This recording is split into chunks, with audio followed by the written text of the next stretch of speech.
Good evening or good afternoon.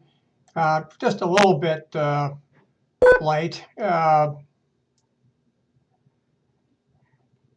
We had some. It wouldn't be the right thing if I didn't have some sort of technical difficulty, uh, which of course I did. Uh, it just seems to be that there's no end to my technical difficulties. So I think we're okay. We're ready to begin. Chapter 10, 11, and 12 this afternoon. Chapter 10, Motivating Employees. Chapter 11, Human Resource Management, Finding and Keeping, Retaining, I think is a better word, the best employees. And finally, Chapter 12, where we'll talk about unions and then unions and management employee issues. So I think I was thinking about these chapters right before we get started here. I think if I had to set this text up, I probably would have put chapter 11 before chapter 10. I think you have to find the best employees, obviously to retain them, but then I think the motivation should come after that. But that's okay. I'm not going to quibble with these authors. I've been using this text for many years, and I like it. But I just was thinking about that this evening. So let's look at the first of our learning goals. Explain Taylor's theory of scientific management. Frederick Taylor, the first one we're going to talk about. Then we're going to describe the Hawthorne studies and their significance to management. Identify the levels of Maslow's hierarchy of needs and apply them to employee motivation. Distinguish between motivator and hygiene factors as identified by Hertzberg. Now, most of us, I think, are familiar with Maslow. We've been introduced to Maslow somewhere along the line. I actually think that Hertzberg's factors have much greater application in the workforce than Maslow does. I'm not denigrating Maslow. I certainly don't have the level of expertise that he did, but I just happen to like Hertzberg a little bit better. Then we're going to differentiate among the theories X, Y, and Z. Explain the key principles of goal setting, expectancy, reinforcement, and equity theories. These are all theories of motivation. Show how managers put motivation theories into action through such strategies as job enrichment, open communication, and job recognition. And then finally, show how managers personalize motivation strategies to appeal to employees across the globe and across generations. All right.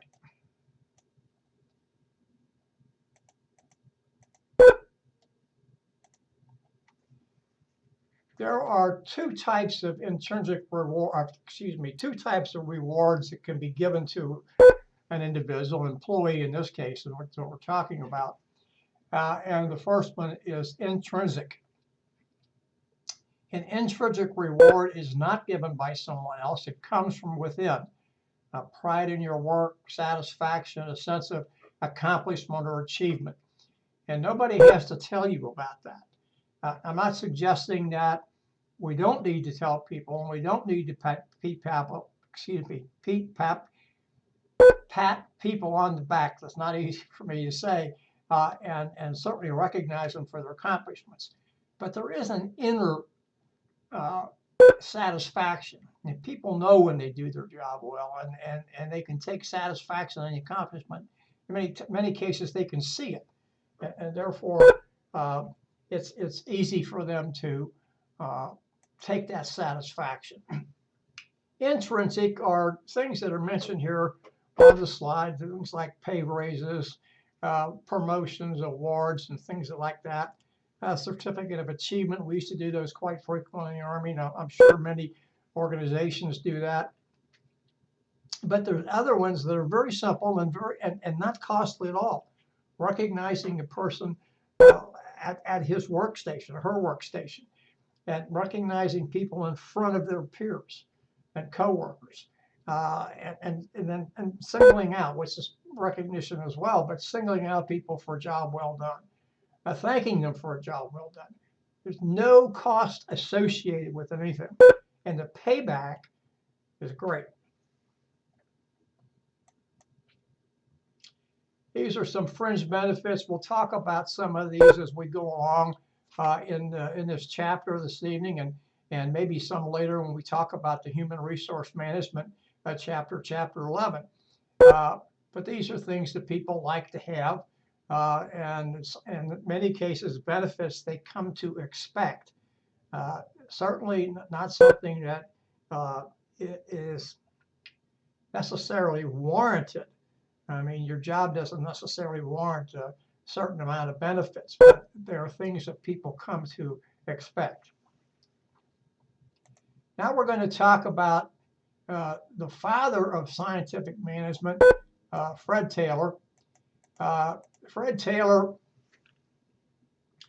came up with his, I'm going to use the term principles. I don't think you'll necessarily see those used in academic writing about Fred Taylor, but I like to use them. Notice here it says elements, but I like to use the term principles. What Taylor did at the beginning, he did this in the early part of the 20th century. As I remember his experience with Bethlehem Steel was around 1911, and that's when he wrote this his scientific management. And what he did was he studied workers. He studied the tools that they used, or the implements that they used to do their job. And so what Taylor set about doing was he promoted efficiency. He was concerned about how long it took somebody to do his or her job, on the fact that they had the right resources to do their job, and that there were, that's what that means, the methods of work down there. And then he believed that there should be certain rules. And Taylor was pretty dogmatic about what he had to say. And then notice here are some other principles that Taylor has. By the way, I just said something incorrect. I didn't think you'd find principles. And as many times as I've taught this course, I don't know that I've ever paid attention to the fact that the slides that I used, and I've been using these for a number of years, actually used the term principles. He talked about gathering information about the individuals, about the time they spent on the job, and the motions that they used to do the job. What was required? How many movements are required to do the job? And then once he decided what was best, he wanted those written down, and those would be, he used the term rules. I like the term specifications a little bit better. We think of rules that a company puts out are things that you can and cannot do. Specifications maybe is a little softer word, maybe a little more palatable word, because we're not getting into necessarily things that are going to cause discipline to an individual. And then write down the best ways to do something. Make sure it was there in a procedures book, if you will, for lack of a better term. Make sure you had the right workers. We don't talk in this course about when you recruit somebody of recruiting a person for the job or a person for the organization. Meaning you want the person in the job to have the skills, ability, and knowledge that fit the job requirements. And by the way, there's another thing that goes in there called O. That's KSAO, knowledge, skill, ability. And then the O are other characteristics, not usually spelled out, but people find those within the job.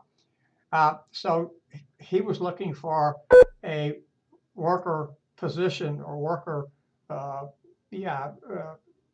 worker position match. And then he also talked about having the right amount of pay for the job.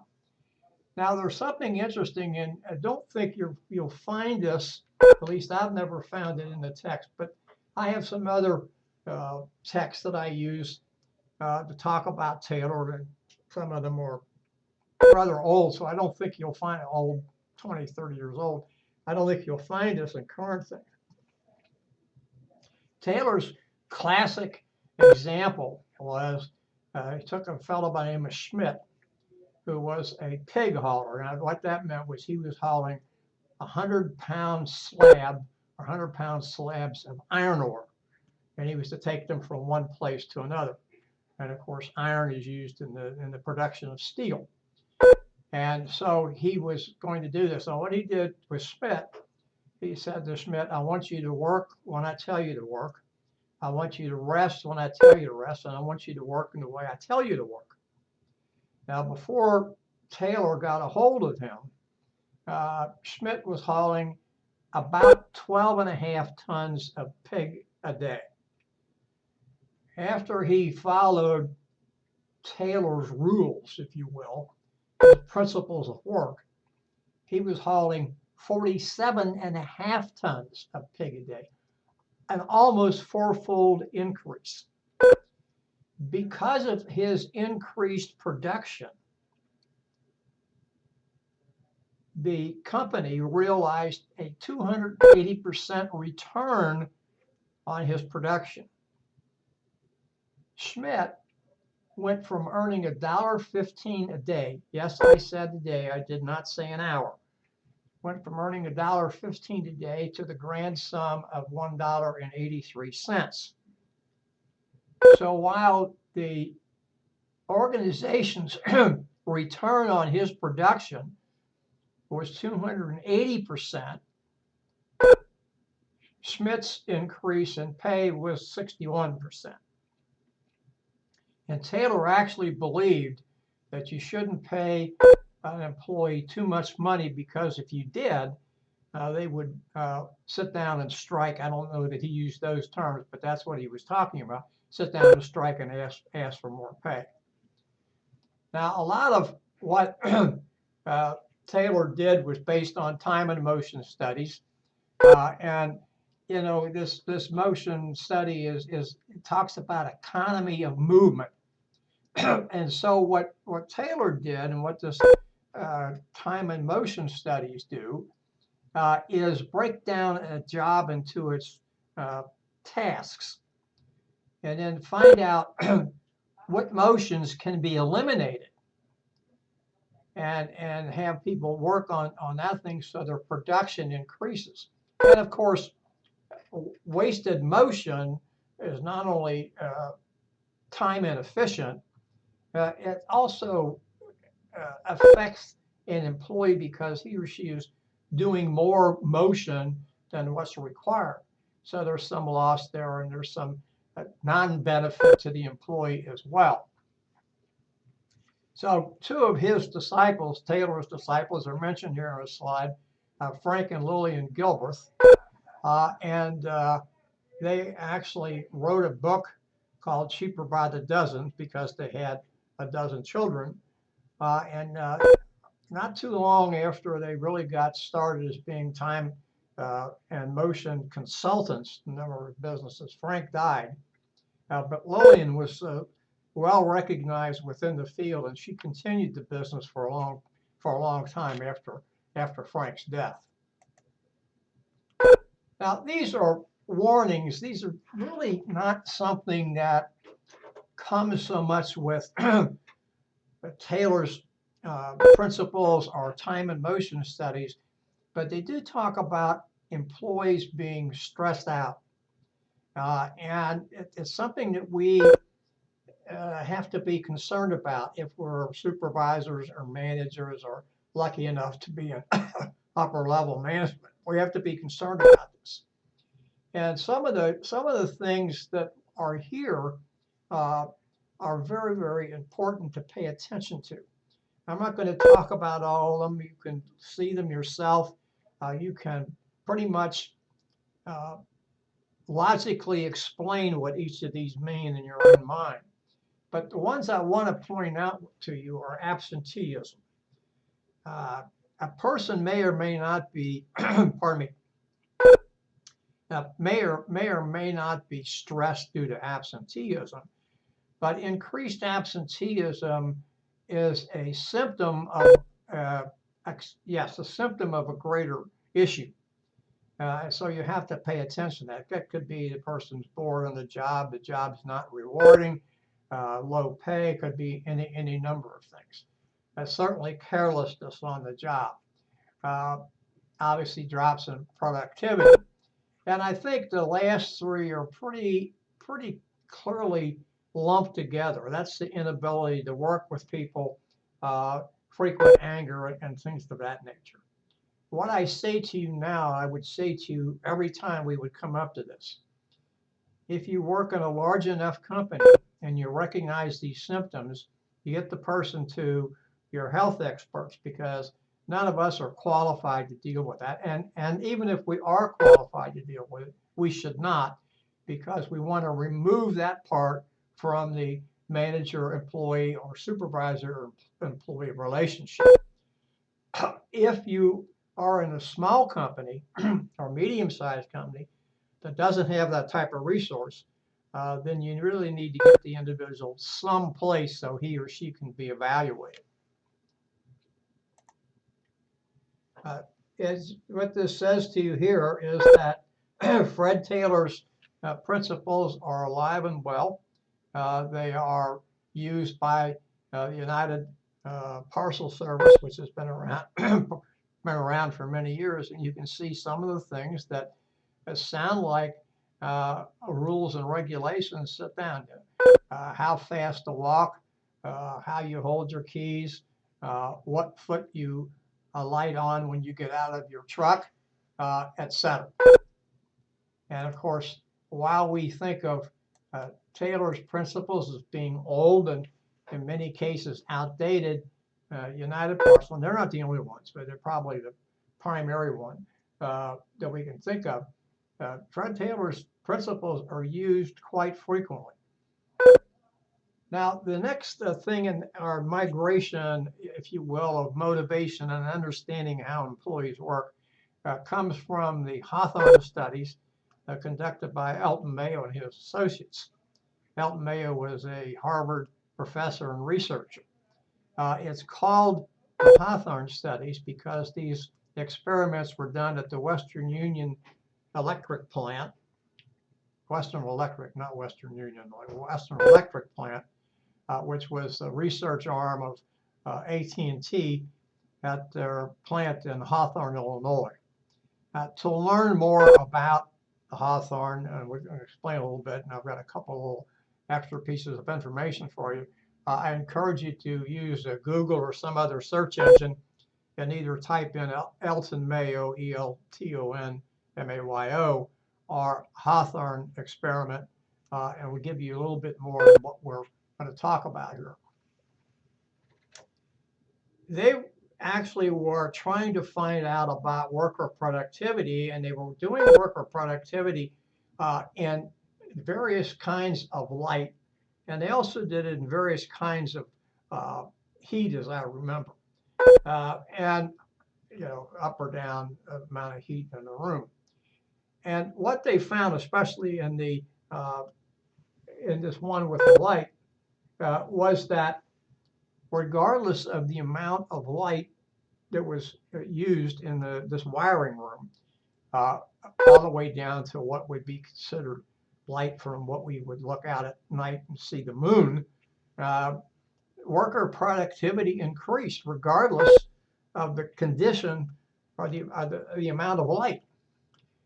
And so they weren't sure what caused this. Now, there was another phenomenon that they had, and that was in those days, the late 1920s and early 1930s, the traditional work week was 6 days a week, not the 5 days, 40-hour week we know now. And so what Elton Mayo and his associates decided to do was to eliminate the Saturday work. So they would check on their productivity. 6 into 100 is 16.23, not 0.223, 16 2/3. And so they expected the production level to go down at least 16%. And in fact, the production went up. So what they found was two things. Number one, that people worked differently when they knew they were being observed. And what happened in the wiring room where the light situation was, there was an observer there. Now the observer did not interact with the workers, but the people knew we were there. So that they used that as one of their conclusions. But a second and larger conclusion was, and they didn't discover this right away, that people work differently because they're associated with the group. And they want the group to be successful. And therefore, they will do whatever they need to do to help the group be successful. Light goes down, they're still going to do whatever they need to do. Work hours are decreased, they're still going to do whatever they need to do. Very interesting part, and this was considered the human relations part of watching workers or observing workers and their motivation. Then these are not necessarily logical movements, but we're talking about, like from Taylor to Mayo to now to Maslow. What we're talking about is major discoveries, for lack of a better term, major tenets in how workers behaved on the job. And so the next big thing that came up was Abraham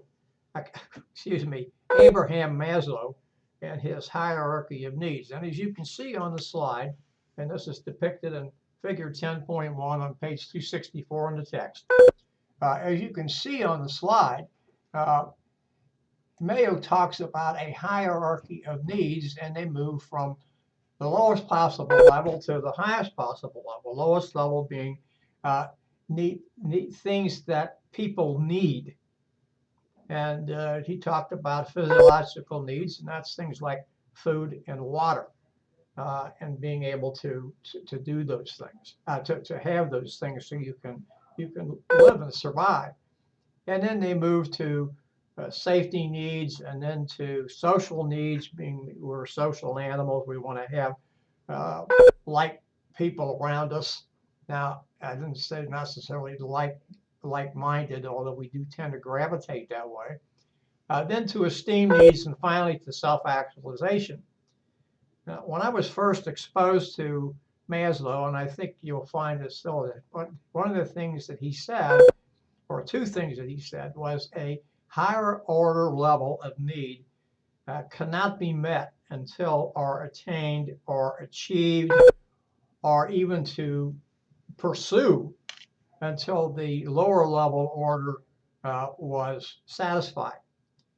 Most researchers today reject that and don't think that that's necessary. There's some other ones we don't discuss in this course that are similar to Maslow. It's Clayton Alderfer, who had his ERG theory, which was I'm not going to get to it now. I shouldn't have brought that up, but it was similar to what Maslow had. And so you notice this. And then the second thing that Maslow said was that we never, ever achieve self-actualization. That is, we always have something that we're striving for to reach this. And so we probably don't ever reach self-actualization. That's not meant to be considered as a downer. That's just meant to say that it's something that we're always trying to achieve as we move forward.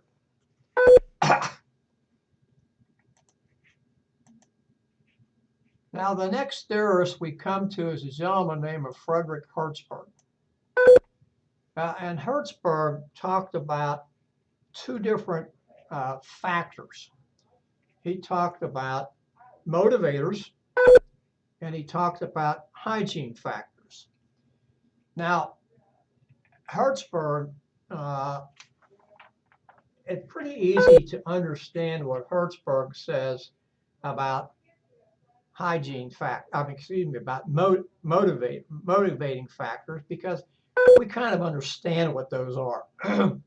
Although some of what Hertzberg says may be a little different than what you're thinking. he talked about the hygiene factors as things that we come to expect in the workplace. Good working conditions, uh, policies and procedures that are not onerous, uh, uh, good working relationship with your supervisor or manager, and things of those nature. So one of the things that he wanted to talk about, or well, more than one thing he talked about, was job content. And the job content, as far as he was concerned, was where you found the motivators, things that cause the employee to have high production, be efficient, be effective. Uh, and notice the last bullet down there that gave the employee a sense of satisfaction when he or she achieved a goal. Job content, what's within the job. The job context, and here the slide talks about job environment, are things that do not motivate an employee. An employee expects those to be available, to be there, to help him or her be able to do the job to which he or she is assigned. Good environment, good working conditions, et cetera, et cetera. What Hertzberg goes on to say is that making them better, if you will, the job environment factors will not increase motivation, but a loss of them or a decrease in their satisfactory level, if you will increase job dissatisfaction.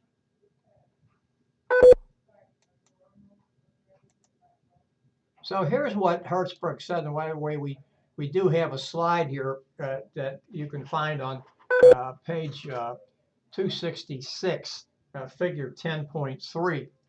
And so here's what he's talking about, the motivators and the hygiene factors. And notice the first one he says there is the job itself.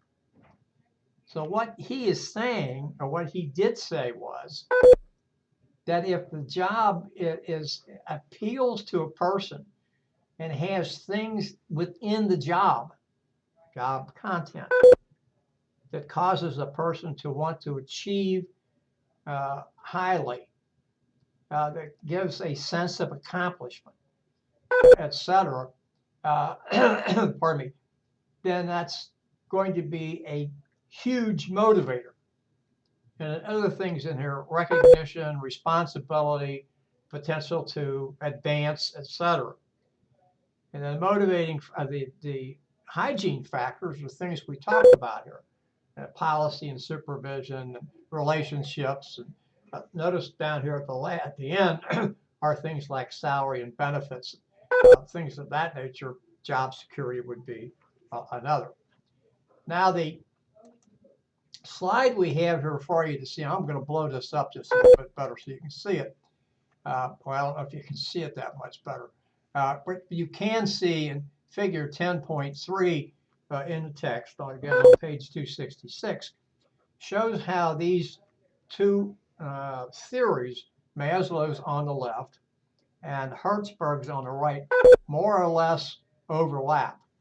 And if you'll notice here, the two highest ones, self-actualization and esteem, sort of mirror work itself, achievement, potential for growth. I mean, obviously, potential for growth would be self-actualization, and then, of course, if you grew to a certain level, esteem would be in there as well. Of course, esteem, pardon me, is below self-actualization.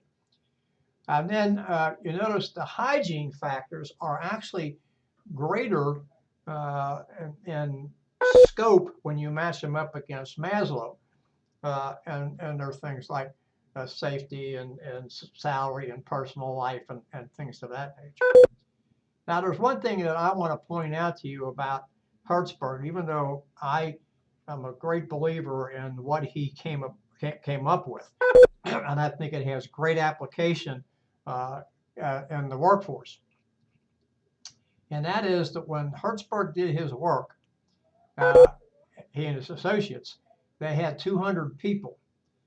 They were not randomly selected. Each of the individuals who went through this was either an accountant or an engineer. Those people are very clearly detail oriented. That's their lifestyle. That's the way they are. That's not a disparaging remark. And Hertzberg's work has not been able to be replicated by other researchers. One of the reasons it can't be is because Hertzberg didn't use a random sample.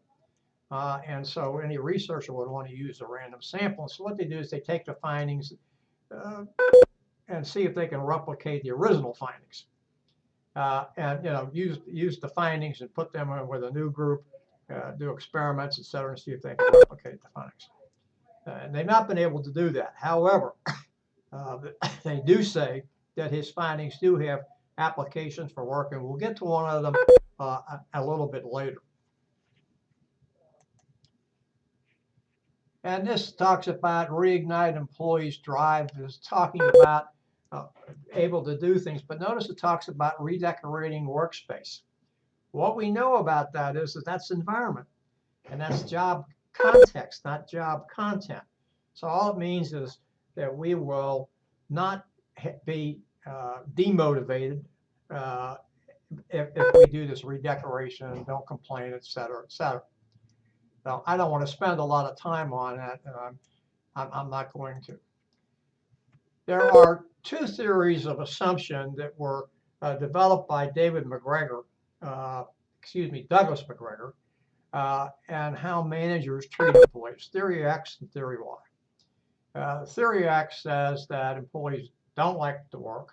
They don't want to come to work, and the only reason they come to work is because of fear, and the fear would be loss of salary and things of that nature.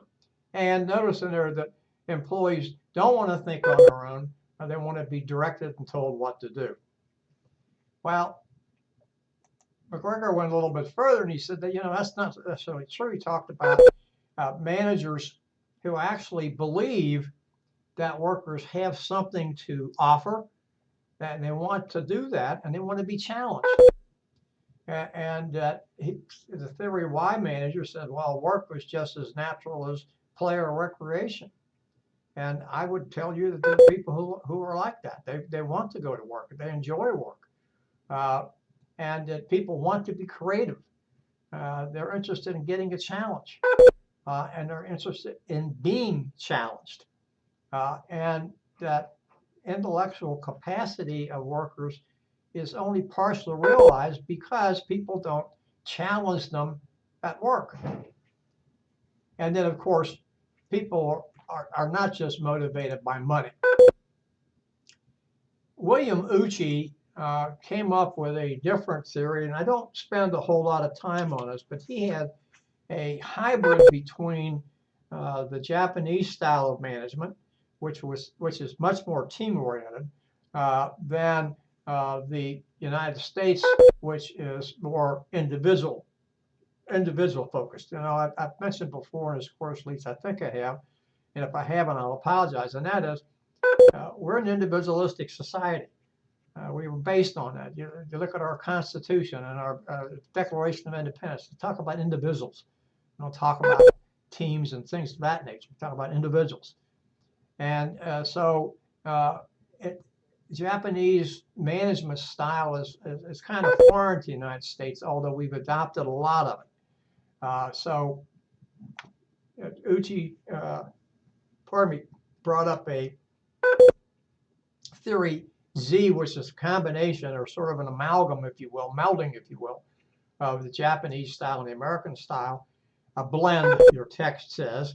And you can see this depicted in figure 10.4 at the top of page 269. And it just shows how they take the best of both of them and kind of blend them together to get a good moving along. The next thing we talk about here, in motivation is goal setting.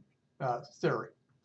And what we do here is you want to, and normally how this happens is this is done by a combination of the manager and the subordinate sitting down and jointly agreeing to goals for a period of time. It could be for a quarter, it could be for 6 months, it could be for a whole year, it could be a little bit longer than that, but probably not any longer than 2 years. And what the thing about goal setting theory is to say that there should be challenging goals set, and that the challenging goals should be realistic, pardon me, and also attainable. If an employee sees that the goals are too loose, too easy, he or she's not going to spend a lot of time on it. By the same token, if they see that the goal is not attainable, it's too difficult, they're not going to put any time on it at all, because they know that regardless of what they do, regardless of the resources they're given, they won't be able to attain the goal. So I used to say a lot of times you have at least moderately difficult goals. I kind of backed off on that a little bit. More of the information I see talks about difficult goals, and it doesn't put a modifier in there or a qualifier in there. So I've adopted the thought process of staying with difficult goals that are achievable. So that's a goal setting theory. One of the most famous is management by objective. This is where the supervisor and the employee sit down jointly, select the goals, the same way as goal setting theory itself. But then they have measurement tools, and there's a quarterly review of the progress and the process. One of the objections to management by objective is that there's a lot of paperwork involved. It can be time consuming to set the goals and to check them and a few other things. And often there's more attention paid to achieving the goals than there is to how the goals fit in with the organization's overall goals and objectives.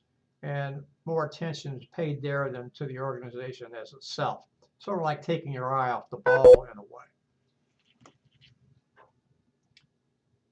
The next, there's the management by objective again, which is part of the goal setting theory.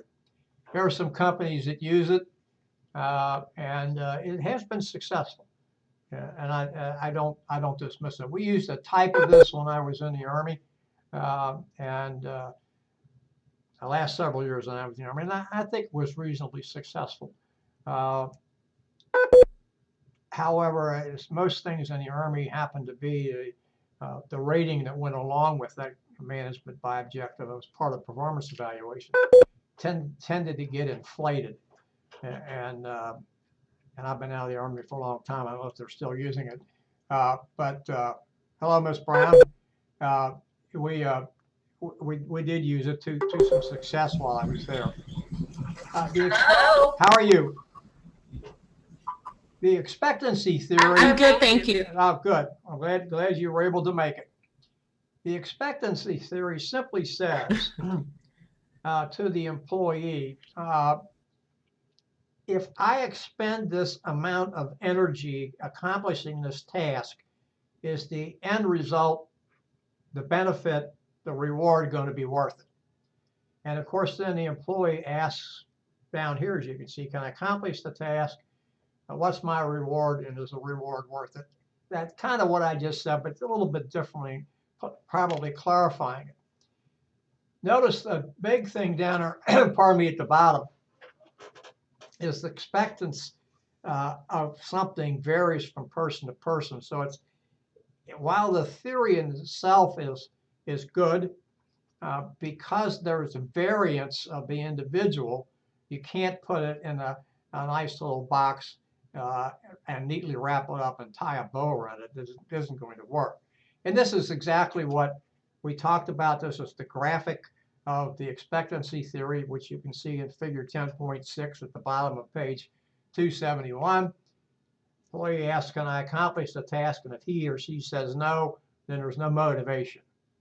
If he says yes, then we look to see, is the reward worth it? And if the reward is not worth it, then he or she's not going to be motivated. But then if the reward is yes, then we're going to have motivation. Now, Nadler and Lawler, two business research folks, or motivation research folks that have application to business, put a little bit of modification on expectancy theory. And what it says here is you need to find out, for this to work, you need to find out what kind of rewards the employee or employees value. And then, of course, you have to know what the standard of work is. Performance standards need to be attainable. That goes back to management by objectives of having difficult but attainable tasks or objectives. The reward needs to be tied to the performance. And what that simply means is if the performance level is up here, that person should get the greater reward. If it's down here or moves down here, the reward should be lessened. And then obviously, as we said in the equation we showed before, employees need to feel that those rewards are at a minimum adequate. Now, the next thing we get to here is reinforcement theory. And there's problems with this, and I'll try to get to them as I go through this. And it's simply that if you expect or you want an employee's performance to be repeated, then there has to be a positive reward, positive reinforcement. A negative reinforcement is when you want the employee's action to be eliminated. And then you can do that by various and sundry ways, most of them punitive, although they don't all have to be punitive. And then, of course, extinction is something, a tactic that you want the employee to do away with it completely.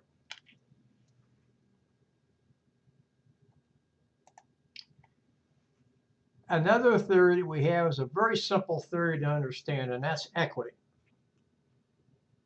And what equity is actually talking about is fair treatment.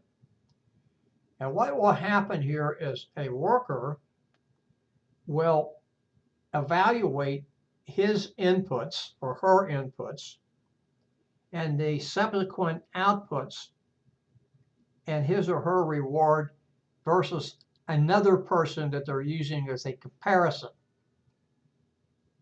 And if the individual perceives an inequity,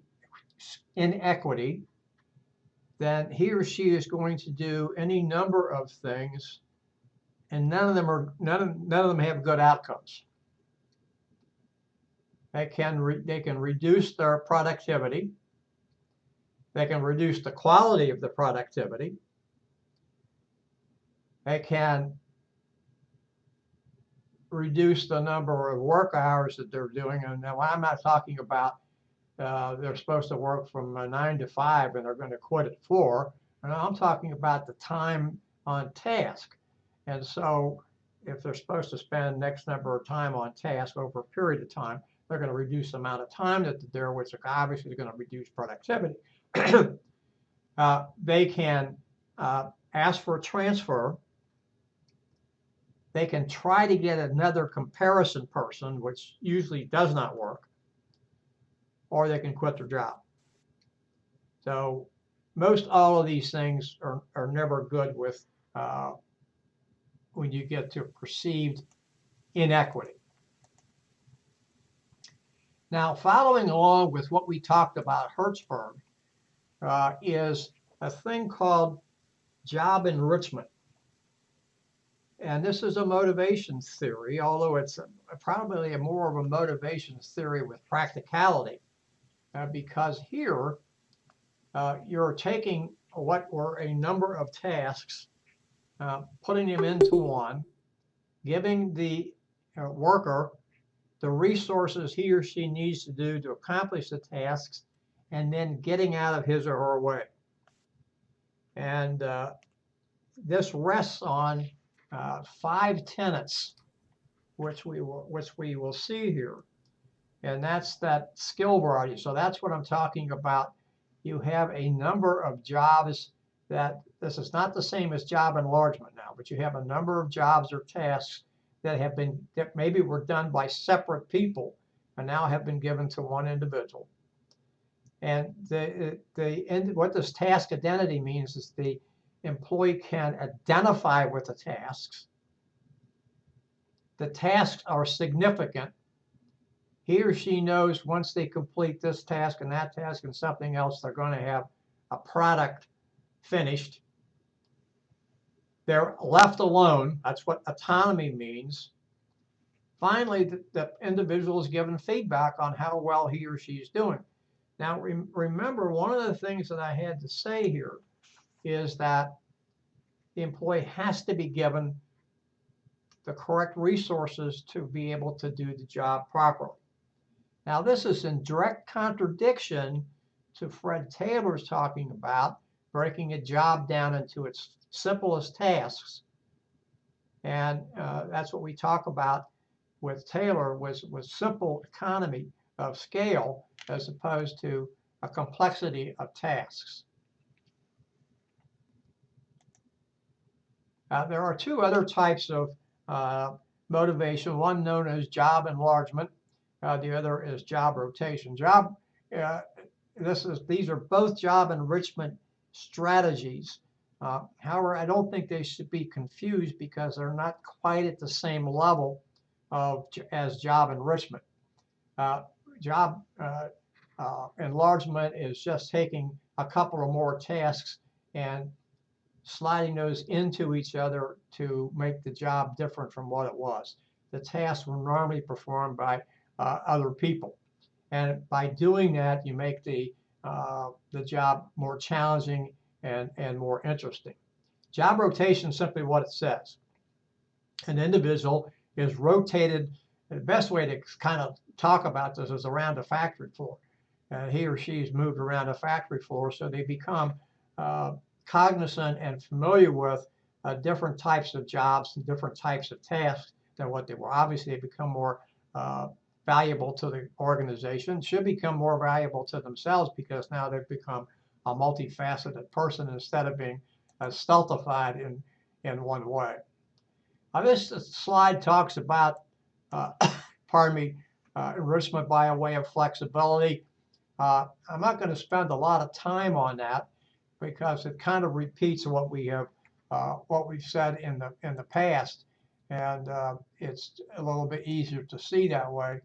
I've blown this up because that way I can get to the bottom of the slides.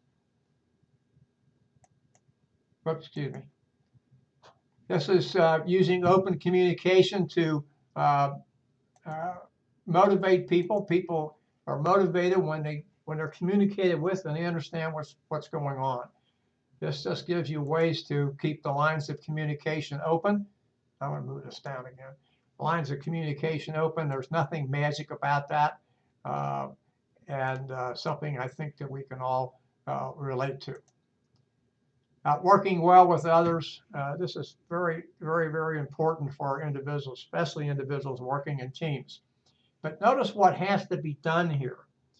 Roles and duties, etc., have to be clarified. People have to know what they're supposed to do. There have to be specific guidelines. There's nothing wrong with that.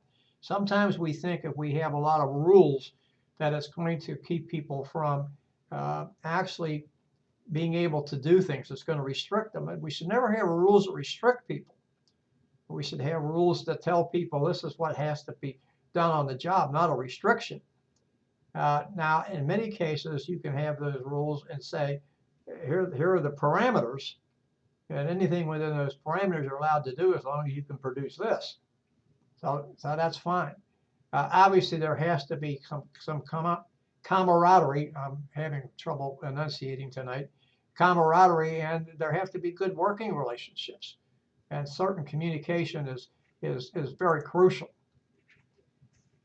These are positive remedies for good morale, open communication, recognition, and things of that nature. And we will, I blow this up so I can get to this next slide a lot easier. And these are things that are not good for you. Lack of communication, failure to recognize achievements, micromanagement. These are all things we hear about. If they're practiced, you can expect not to have good morale in the workplace. They're practiced to an extent. Sometimes you have to have some of it, but not a whole lot of it. We're going to pass on that one.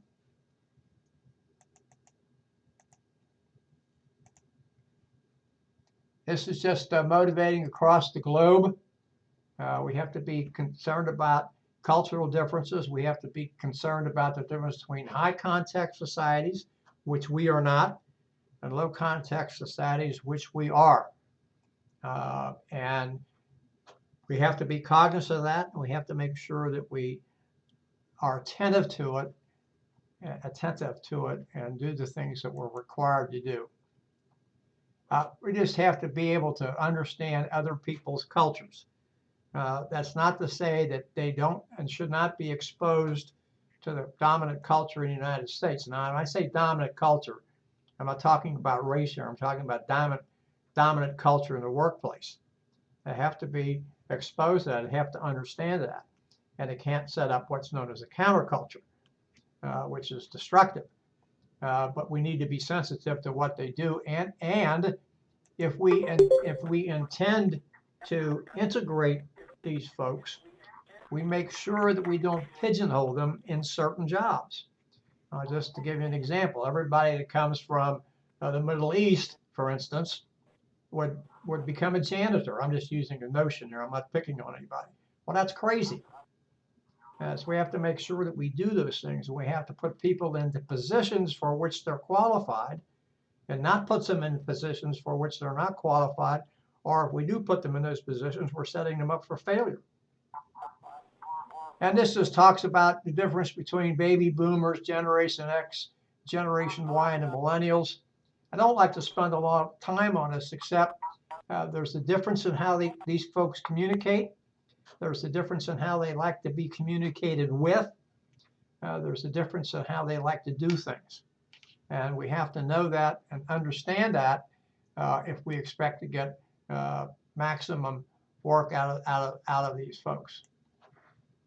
Let's see here.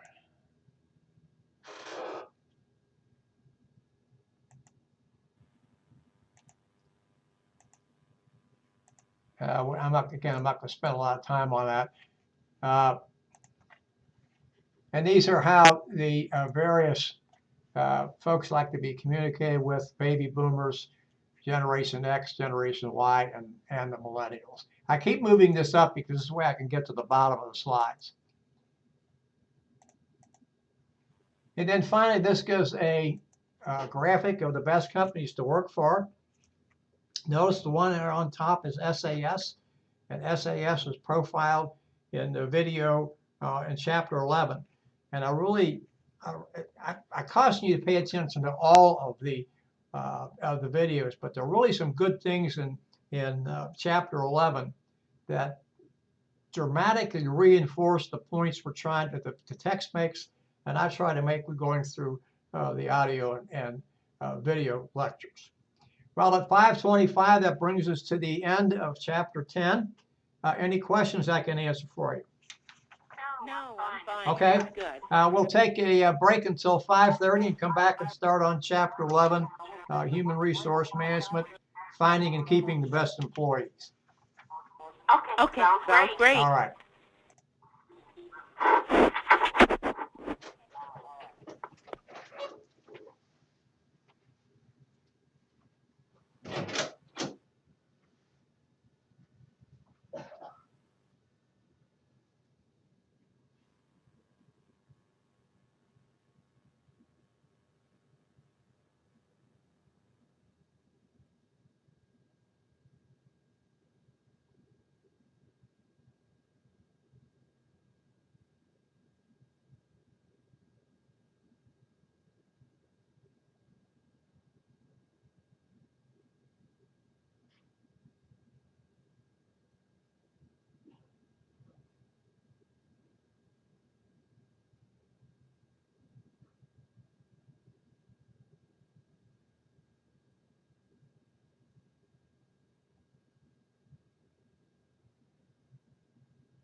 are. All right. Chapter 11, Human Resource Management, Finding and Keeping the Best Employees. Learning goals we hope to discuss. The chapter are explain the importance of human resource management and describe current issues in managing human resources. We certainly won't go over all of them, but we'll talk about some of them. Illustrate the effects of legislation on human resource management. Again, we'll talk about a few. Summarize the the 5 steps in human resource planning. Describe methods that companies use to recruit new employees, and explain some of the issues. I have to pull that one up. Some of the issues that make recruitment challenging. Outline the 6 steps in selecting employees. Illustrate employee training and development methods. The 6 steps in performance appraisal are appraising employee performance. They're interchangeable comments. I usually use employee appraisal. And then summarize the objectives of employee compensation programs and evaluate pay systems and fringe benefits. Again, not all.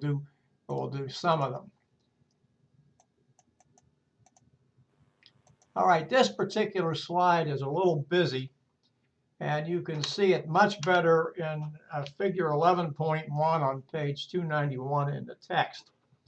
And you notice the hub in the center are organizational goals, and then the various things that you do around here. Notice the legal environment is the outside environment, and the number of things you're doing here for human resource management and how these various spokes it actually are integrated with and help an organization attain its goals. And I'm not going to go over the recruitment, selection, valuation, motivation, as we talked about in chapter 10, very important, compensation, benefits, etc. So those are all the major pieces of human resource management that companies, especially large companies, to an extent, every company, but the reason I talk about large companies is because they have the resources to be able to do this. A small company is hamstrung because it is required, or it should be required, or they should think that they need to do each and every one of these things that are outlined here in figure 11.1, but they don't have the resources to adequately do them. And so they really need to look, at least this is Reed talking here, they need to look at what are the most important things that they have to do. Obviously, recruitment, selection, motivation, training and development to some extent. There are others that are in there that can be considered, but they need to really hone in on the things that they need to be able to do, that they're able to do, without trying to get outside help and things of that nature. Pardon me. Human resource management, a little bit different here. What I would say is that I would say this is actually human resource management planning. It's determining the needs, the current and future needs of the organization, and then doing the things that needs to do to get them.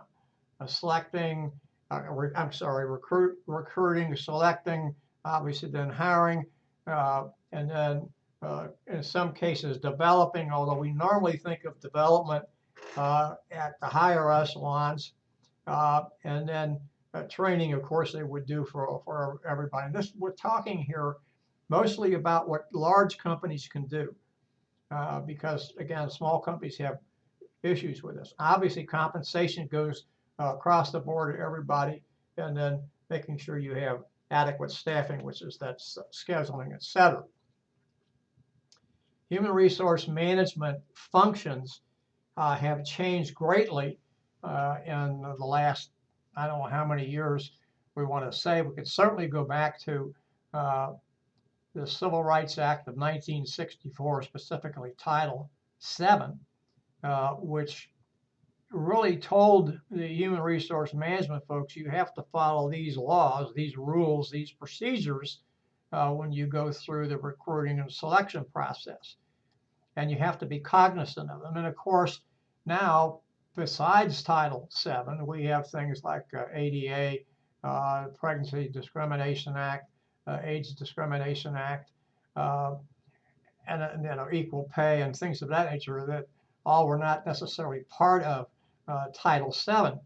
And employers have to be cognizant of those things and make sure that they don't violate them on a routine basis. Actually, not even a routine basis, on any basis. And years ago, the human resource management department in a company was probably known as the personnel department. The personnel department was responsible for hiring and firing, of course, but they did the paperwork, and that's what you had to do. And we didn't get into all these other laws that were around, other laws because they weren't around, I should say, and we weren't really too concerned about them, because not only because they weren't there, but because we just didn't pay attention to things we should have done without having to have a law. And so human resource management today needs to not only follow the law, but in big companies especially, it needs to have a seat at the corporate table. And the reason I say that is because no company can decide to do certain things, expand, bring out new product, do other type things without having adequate human resources to be able to do that, or at least to help on the planning and things of that nature. And so human resource management needs to be there to be able to tell the strategizers and the goal makers, well, yeah, we do have in this operating area, we have people that you're looking for. Or no, we don't have people that you're looking for, and it's going to cause us to widen our scope of recruiting, etc. So human resource management is a lot of things that we didn't always think about. And it needs to be more active with the employee and not be, well, how do I get to human resource management? Well, it's down the hall and around the corner. Well, I don't have enough time on my lunch hour to get there. So it needs to be really an integral part of things if we expect companies to have the right human resources to move forward. Now, this just talks about developing a firm's ultimate resource, which is us, humans. We also have to be cognizant of the fact that the employee, the human, is the most expensive resource any organization has. So it behooves an organization to get the right people, have them in the right jobs, and have them motivated to do an excellent job. If they don't, and they don't, they're going to be very unsuccessful and very quickly. So you need people that be able to adapt. You need people to innovate. You need all these kind of folks in the workforce. And without that, a company's going to stagnate. It's important to realize that one of the things on this slide that it says here, qualified employees that have the KSAOS, that stands for knowledge, skills, ability. The O stands for other characteristics. That's why the S is on the end of O. To have those people that have that to be able to do, what we find in the workforce today is we have a lot of people who are not educated. Now, I don't mean to say that they can't read and write. I don't mean to say that they can't do certain other things.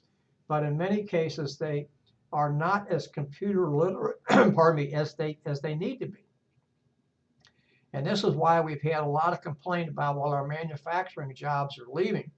There's two things that happen there, but two things that jump out to me that happen.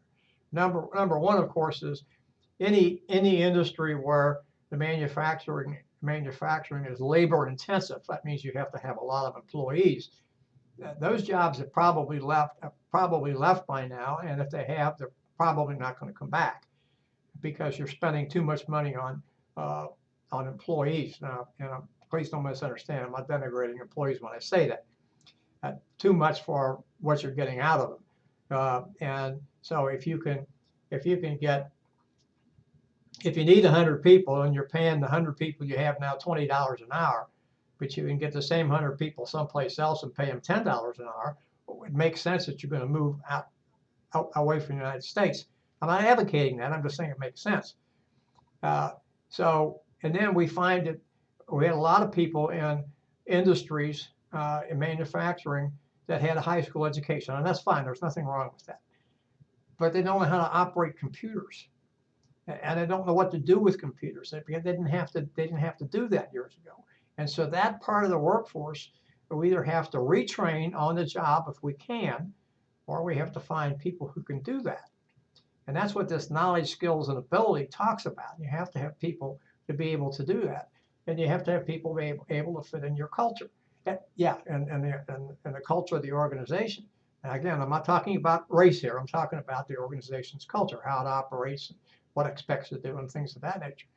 So when you don't have those fits, that's what causes problem, and that's why human resource management has to be part of the decision-making process, whether or not we have the ability to attract those people we want, and I shouldn't use the term those, but people that have the requisite skills that we need, and we need to be able to pay them and compensate them and motivate them so they're going to stay with the organization.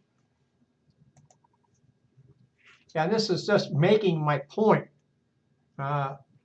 It does not mean to say, like some people like to say, we don't have people who are educated. That's not right.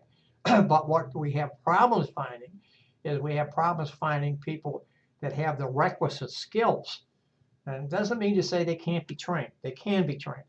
But you, Mr. or Miss Business owner, don't want to have to do that, because that eats into your assets, it eats into your resources, et cetera, et cetera, et cetera. You want people to come to your workplace trained. Now, does that mean they know the job? No, it doesn't mean they know the job. You're going to train them on what you want to do, but they have to have that requisite knowledge and that ability and those skills to be able to do the job. And that means a certain amount of education and things of that nature. And of course, one of the things it talks about here is increasing salaries and increasing demand, increasing benefits. And no organization wants to pay more than what it has to pay. If they did, they'd be in trouble.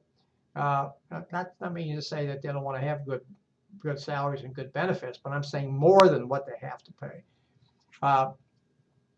Pardon me. So you want to be able to find the right people, and of course, if you have good salary and you have good benefits, you're going to attract people. Conversely, you want them to come with the skills, knowledge, and ability that you need. This is the Civil Rights Act of 1964. We don't need to talk a lot about that. The salient point of Title VII said was there could be no discrimination in employment considerations. Now that's a broad scope here.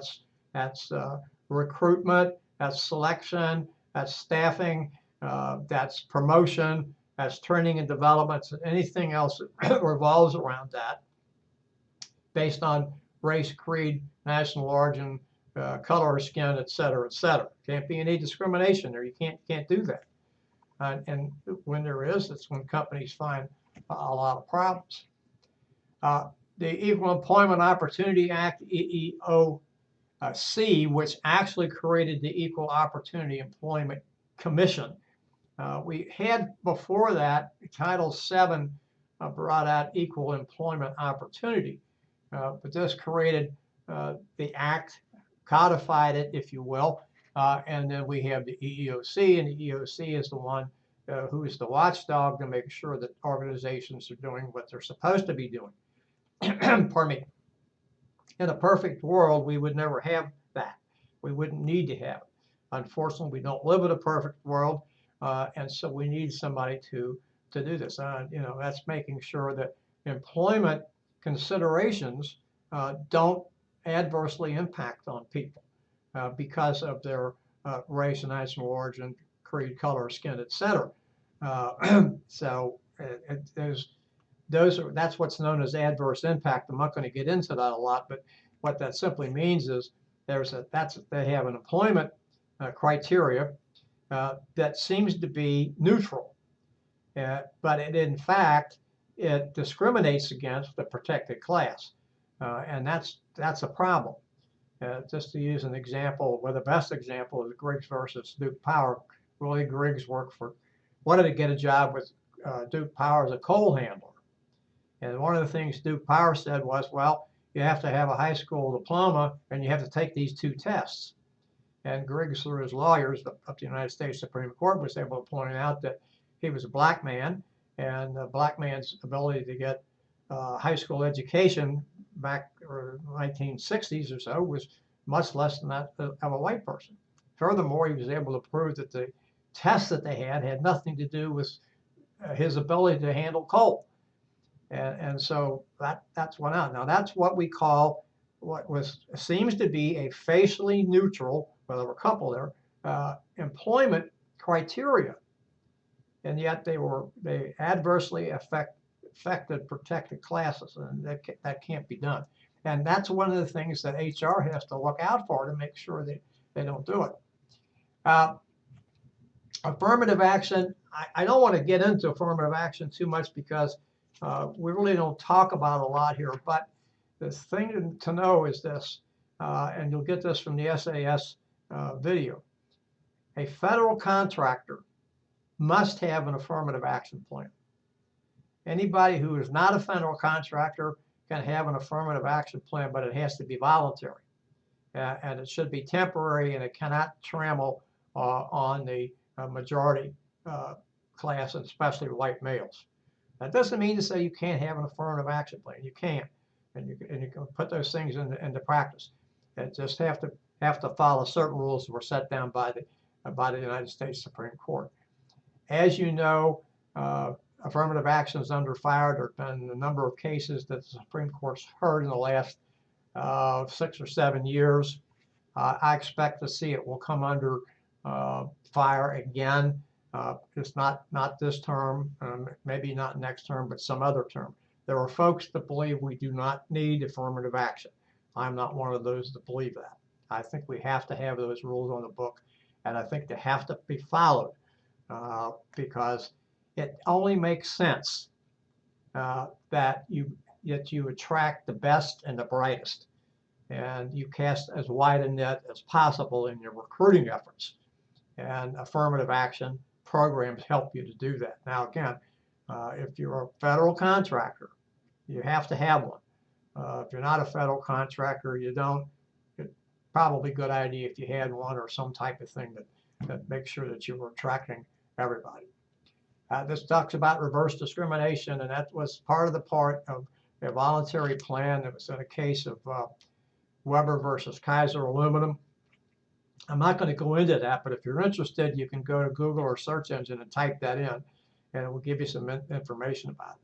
If you want something from me personally, send me an email, and I'll give you that ruling and what it said and how it had to say, what it had to do. But that's what people complain about affirmative action. They say it is reverse discrimination against whites. In fact, it is not. It was never set up to be that way. The only people that have to have quotas, and that's not even set in stone, are people that are federal contractors.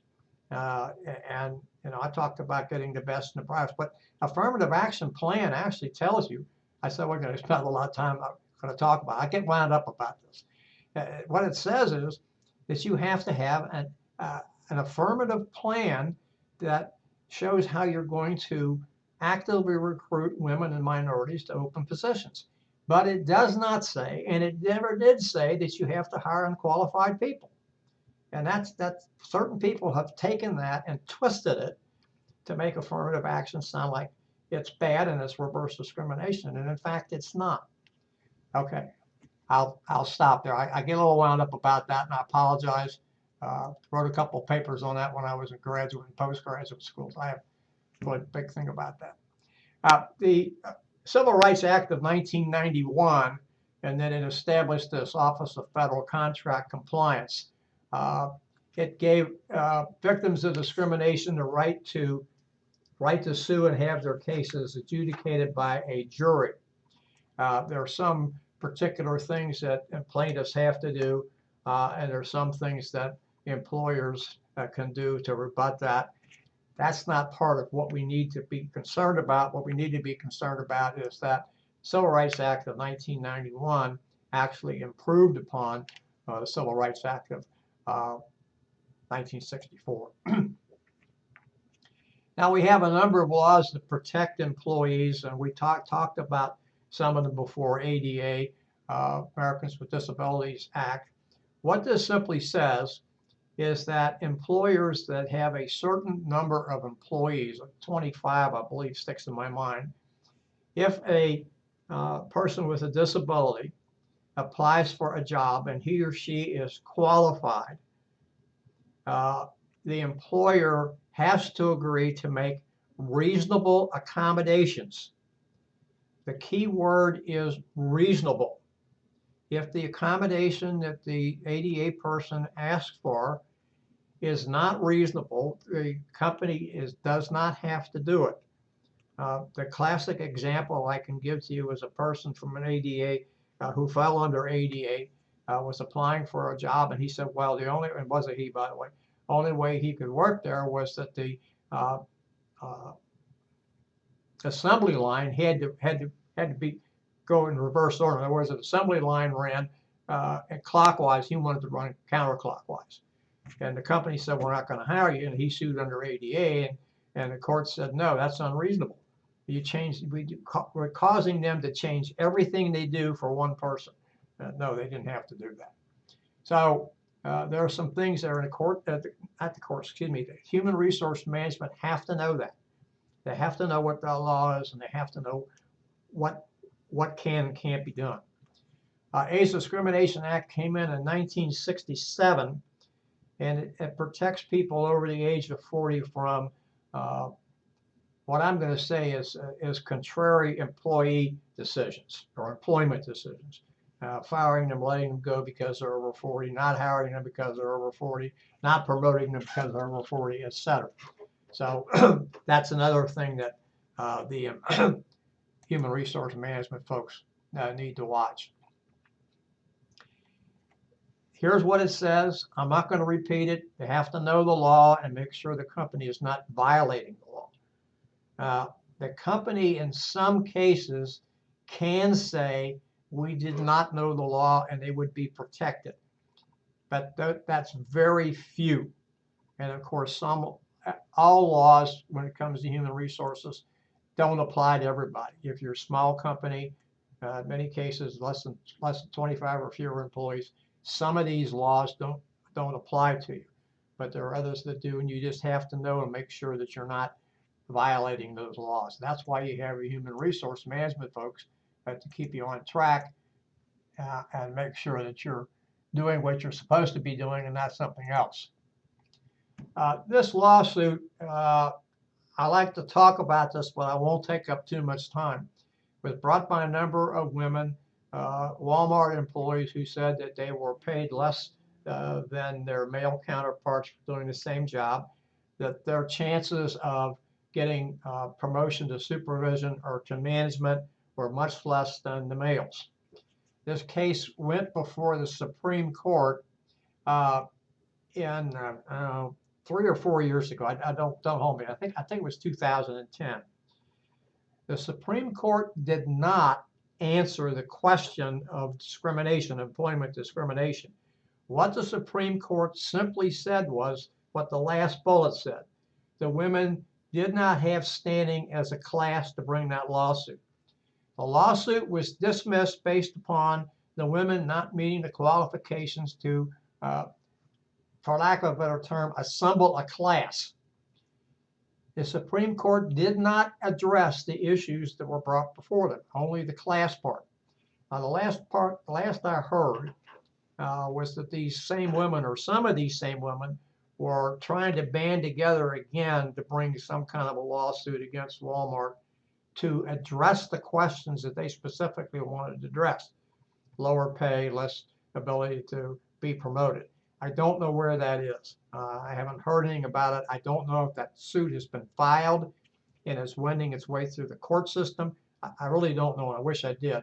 But what I do want to say here is, as the Supreme Court often does, it did not answer the question or questions that were salient to that suit that they were hearing, or the case that they were hearing. They simply took the easy way out and said that the women could not constitute a class. Now, these are the steps in human resource planning.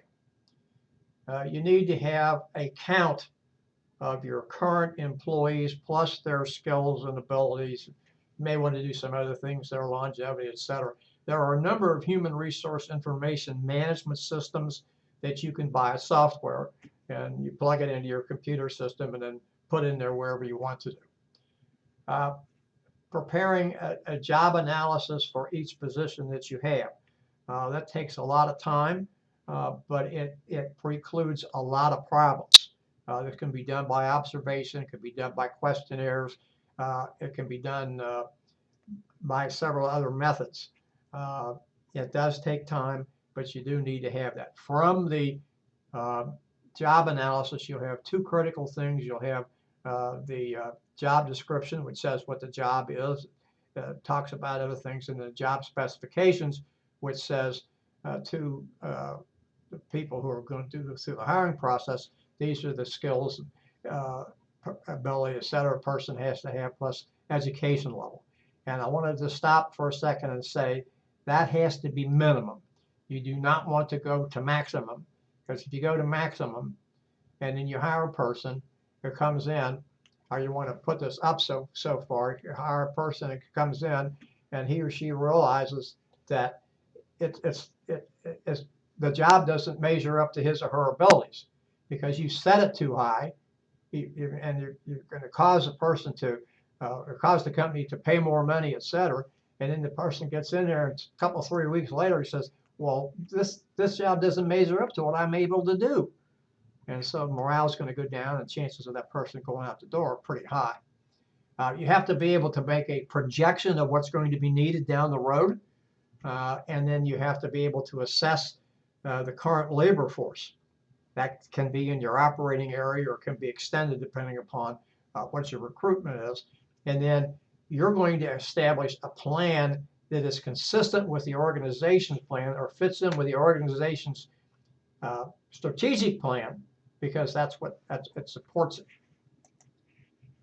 So I really got ahead of myself here a little bit and talked about a job analysis and then job description and job specification.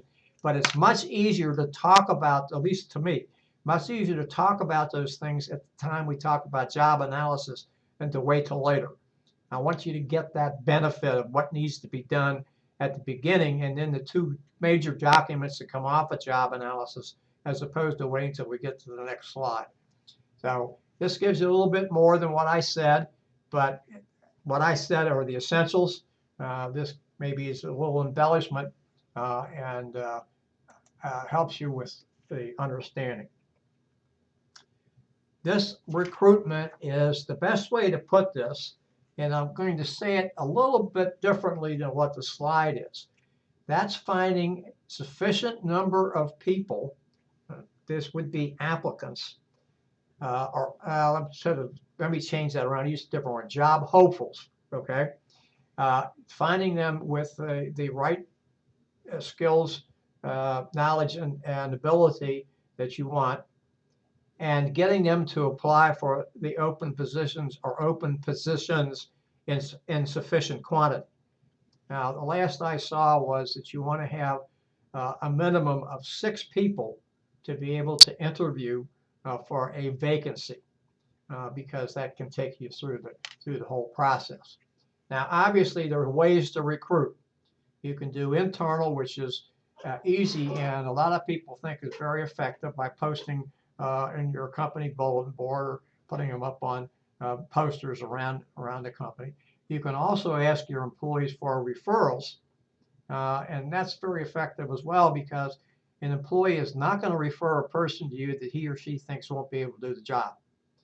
And then the person who is referred, if he or she does get the job, they're going to work to the best of their ability because they don't want to let their friend down. So that's an effective way to do that. For the most part, if you are, let me not get away from that a second. For the most part, if you are, recruiting for an entry-level position, for the most part, not always, you're going to do external recruiting, which means you may advertise in newspapers or trade magazines, and use the things like Career Builder and Monster.com and things of that nature to try to attract a wide audience. Notice it says here about a small company have to recruit and retain the best people they can. That's no different from any large company. The difference is that because they're small, they don't have the opportunity or the ability to start the recruiting process over without too much trouble. Now, that's not to say that the big guys aren't going to spend money that they don't want to spend. I'm not talking about that. But it's easier for them to start the recruiting process than it is for a small person. A small business simply can't go through 3 to 6 months of finding out they have the wrong fit. It's just not, it's not good for them. I mean, obviously they probably can survive, but it's not good for them to do that. So they need to really hire people that they know from the get-go are going to be able to do what they're asking them to do. One of the things that they mentioned down here is a test drive. I'm not really too happy with that because I don't think it's a good idea. We do have states, many states, where there is employment at will, which simply states that the employer or the employee can sever the relationship at any time he or she wants. That's the at-will doctrine boiled down to simplicity. I suppose in some cases it might be beneficial for a company to bring somebody in on a temporary basis. But if you do that, temporary basis, and we hope that you'll be good enough that we're going to hire you. If you do that, you clearly must tell the person that he or she is there on a probationary period, and the probationary period is to see if he or she can handle the job. As you have problems with probationary periods, you have to be careful with that. So maybe you don't even want to use a probationary period. Maybe you want to say you're here on a trial basis. I guess test drive's okay. I just don't like that approach, but I think it might work as long as the employer clearly tells the potential employee that that's what he or she is there for. If you don't do that, you're going to wind up in some problems.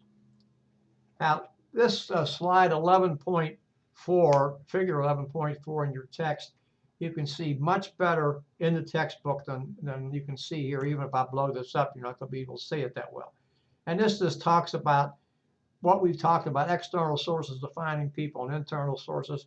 External sources, there are a lot more than what I mentioned. They talk about college fairs and vocational schools and things of that nature. All those are good. I just wasn't going to spend a lot of time on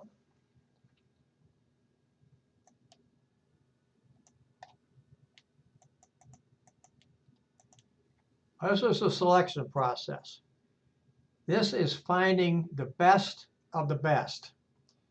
Now, once the recruitment process has ended, whether it's internal or external, you now have a pool of people who are qualified for the position, at least minimally.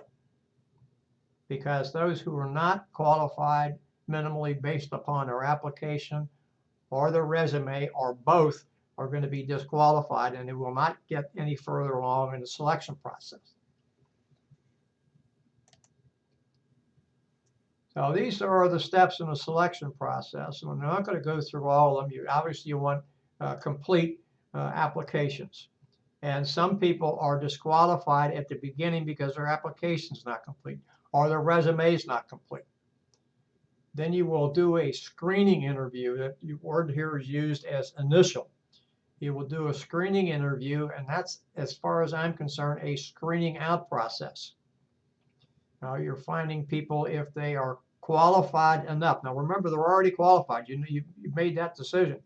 But then you're finding that they are qualified enough to go to the next step, which would be a secondary interview.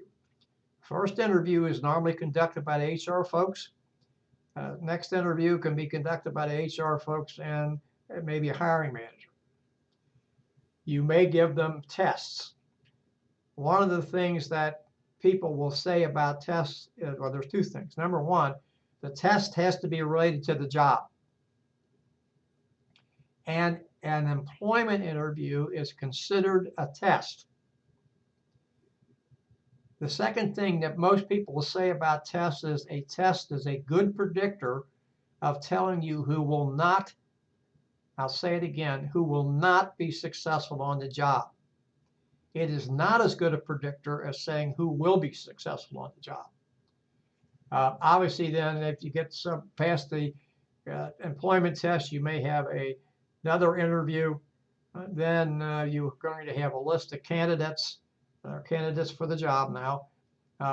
You're going to do background checks on them. You're going to rate the candidates in some way based upon the interview.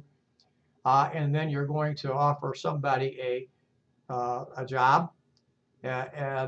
Usually that will be tentative by telephone. If they accept, you'll follow that up in writing and give a start date and that sort of stuff, salary, etc. There is a thing down here about establishing trial periods. Again, I say you have to be careful about that. Whatever the law is in your state, you need to follow. This is a funny slide, I think. This is areas where people have made egregious errors in their resumes and or when they're going through interviews, etc. And there's some other, and I don't have it here, but there's some things about, something as old and as arcane as my dog ate the resume. People were just, not paying attention. There is a move afoot and has been about hiring contingent workers. Some of these are part-time, some of these are temporary, some people are actually consultants. Independent contractors fall in that category, interns and co-ops. One thing to say about an intern has to know what he or she is there for. They tend not to be paid, and they can only do things that they were brought on to do and nothing more. So if the boss says, go out and get my lunch for me, the intern can say no. Now, the intern probably won't say no, but the intern can say no. And that's a no-no. You can't do that. Obviously, some of the benefits of hiring temporaries, you don't have to pay benefits. Part-timers, the benefits are less, minimal, things of that nature. And here's contingent workers making the points that I just said. There are benefits and there's disadvantages. The disadvantage is that person's not wedded to the company. So sometimes it's not useful to think you're going to get 100% production out of it. But it can be. Again, you have to be careful with students. Some, depending upon their age, are restricted to the number of hours they can work. That's mostly high school students. Then you have to be careful about whether they're going to come back to the job and things of that nature. So there's pluses and minuses of that. You have to make up decide what you're going to do. It is doubtful that many. I'm changing my mind here. Many small businesses do hire students, and they eventually go to work for the company. But you have to make sure that you're getting the right person and doing things of that nature. Of course, if you have a student that works for you over a period of time, he or she learns the job and the business and everything, it gets more education comes back and wants a job, you have somebody that's pretty well trained. You don't have to go through the process again. But students are students, and you have to understand that there's pluses and minuses to having students. This just gives you some of the incidences that I talked about, pardon me, in hiring interns. There's a making ethical decision scenario on page 304, and I just commend you to read that. Not necessary for you to work it, but you have to be very careful about how you treat interns and how they're worked, as I said before. Training and development are two different things, and we have to think about them that way. Training, as the slide says, does one of two things. As the slide says, it trains people on short-term skills, or it may retrain them on skills that have degraded for some reason. Whereas development is taking the long-term approach. And for the most part, development in any company, regardless of its size, is pretty much reserved for middle management and higher. We don't do too much development for the line workers, and you just don't see that because the payback is not as good. That doesn't mean to say it doesn't happen. That doesn't mean to say it may not be a good idea depending upon the circumstance or circumstances. I'm just telling you what tends to be normal. Biggest thing that this slide says, before you do any training and or development, you have to do a needs assessment. And so what you're doing is you're just determining what type of training or development an employee or a number of employees needs, and you construct the training program and or development program based upon the needs that the individual or individuals have. And then the final piece to this is what said there in bullet 3, and that is once the program that you've done, training or development or both, is finished, then you evaluate how well it did. So you can do that a number of ways. You go back and ask the employee to fill out a questionnaire or something of that nature. You can do some observation, which may or may not be a good idea. You can ask the supervisor or manager if that training or development program actually brought the workers up to speed or where they want them to be, or they're exceeding them. That's one of the things we don't normally do a good job of, is evaluation and follow-up. And so that's a critical part of any training program. It's not just developing the program and then not paying attention. These are some common training and development programs. Orientation should always be done for any new employee, and it should be, to my mind, twofold. It should be orientation to the company, and part of that's going to get them to fill out the requisite forms and everything, but then there's usually something about the company history, and they get the company employee guide or pamphlet, whatever they want to call it, and they do some things there. Then the second part is where the employee is oriented to the department and the job that he or she is going to occupy. That's critical. And so you want to be able to do this first part because that's critical, introducing people to the company and probably taking them around and showing them where the cafeteria is and the locker rooms and things of that nature, besides telling them what their benefits are, et cetera, et cetera, et cetera. But that next part is just as critical, to get them oriented to the workplace where they're going to be, as opposed to finishing this orientation down in the auditorium and then sending, okay, pal, you go up there and go to work.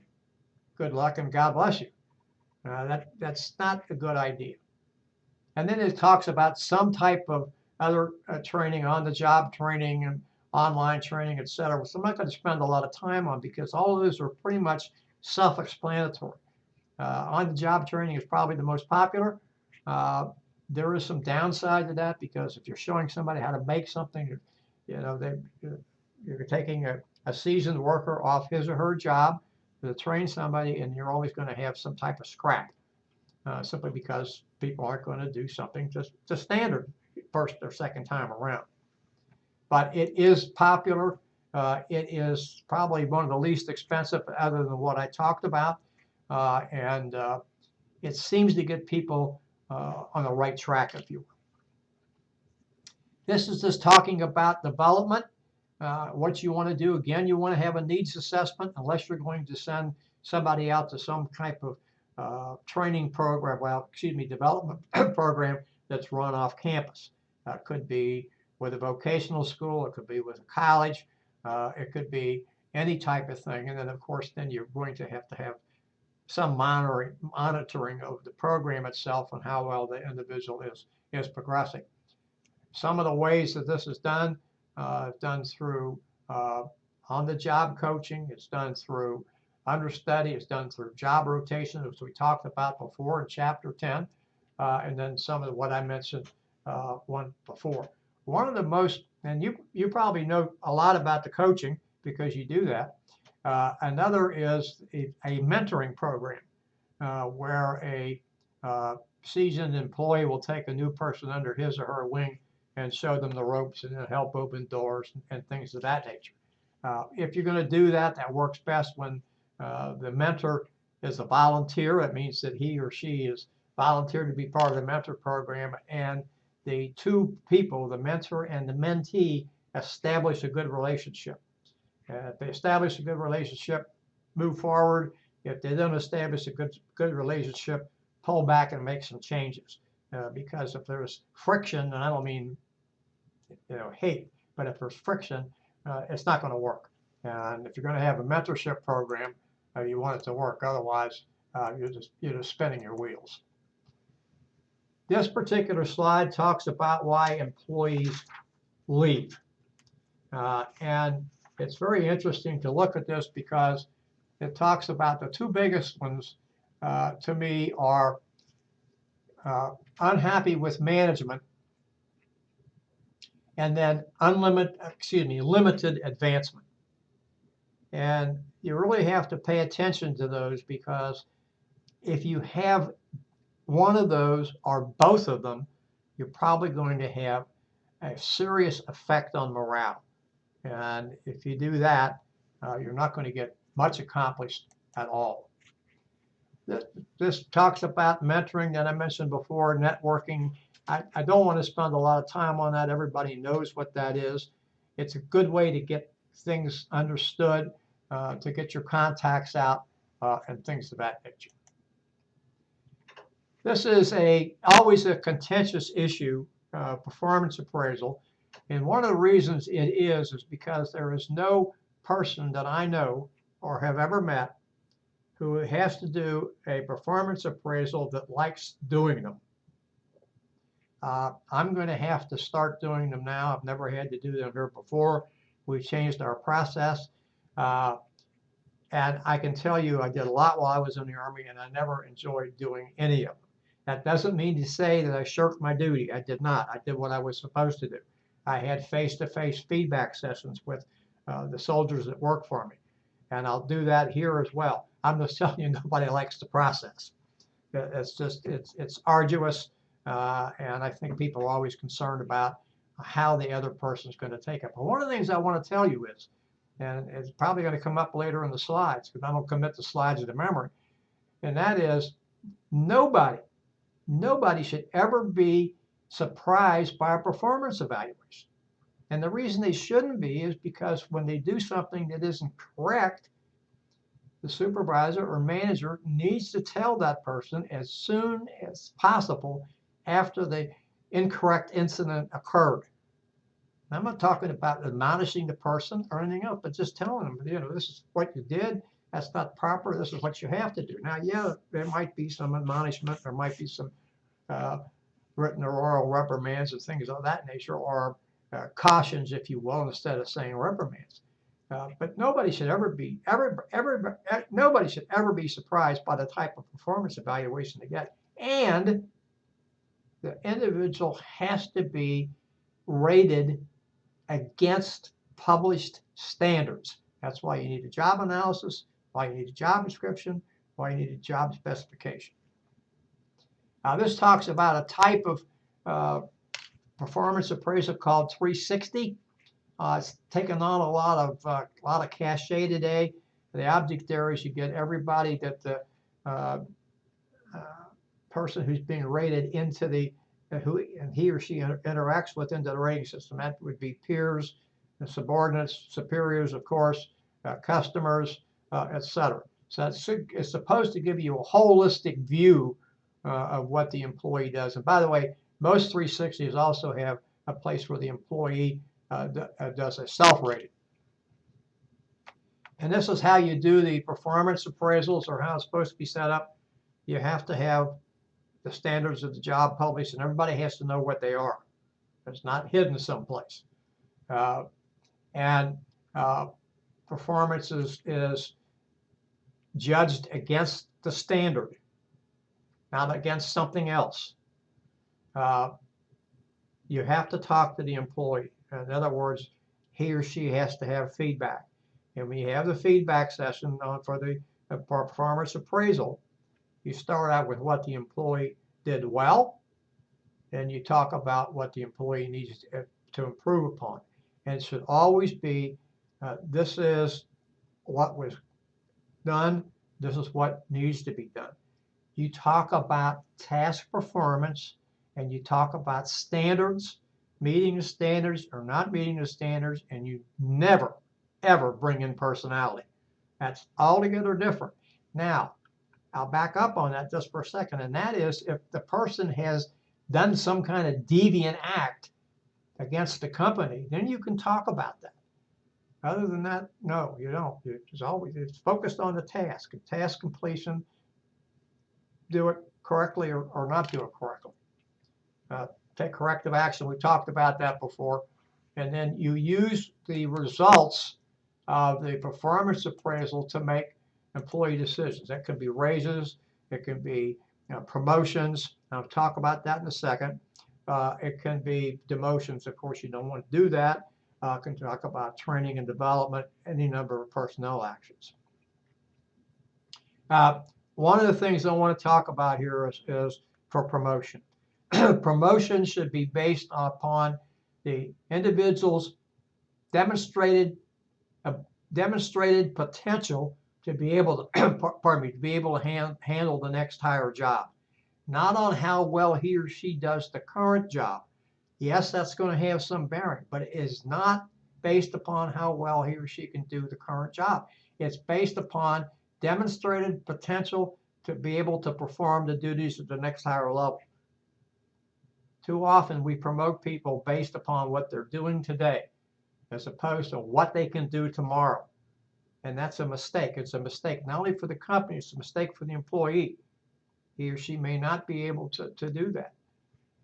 And they don't have that potential. I use example. I needed a motor sergeant in the Army, and I went to the guy who had the most time there and talked to him about it.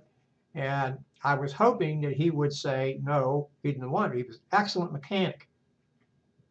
And he said, well, I think my friend, and he mentioned a guy that would make a better candidate.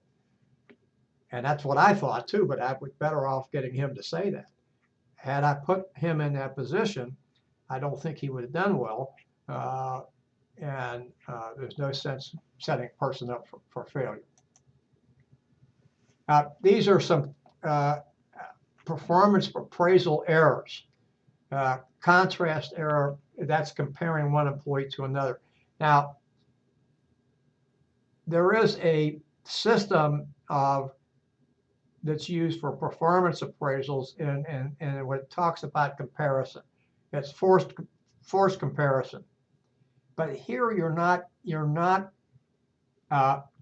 comparing one employee to another as much as you're comparing, or you should be comparing, how well the employee performs his or her task against how well somebody else performs his or her tasks.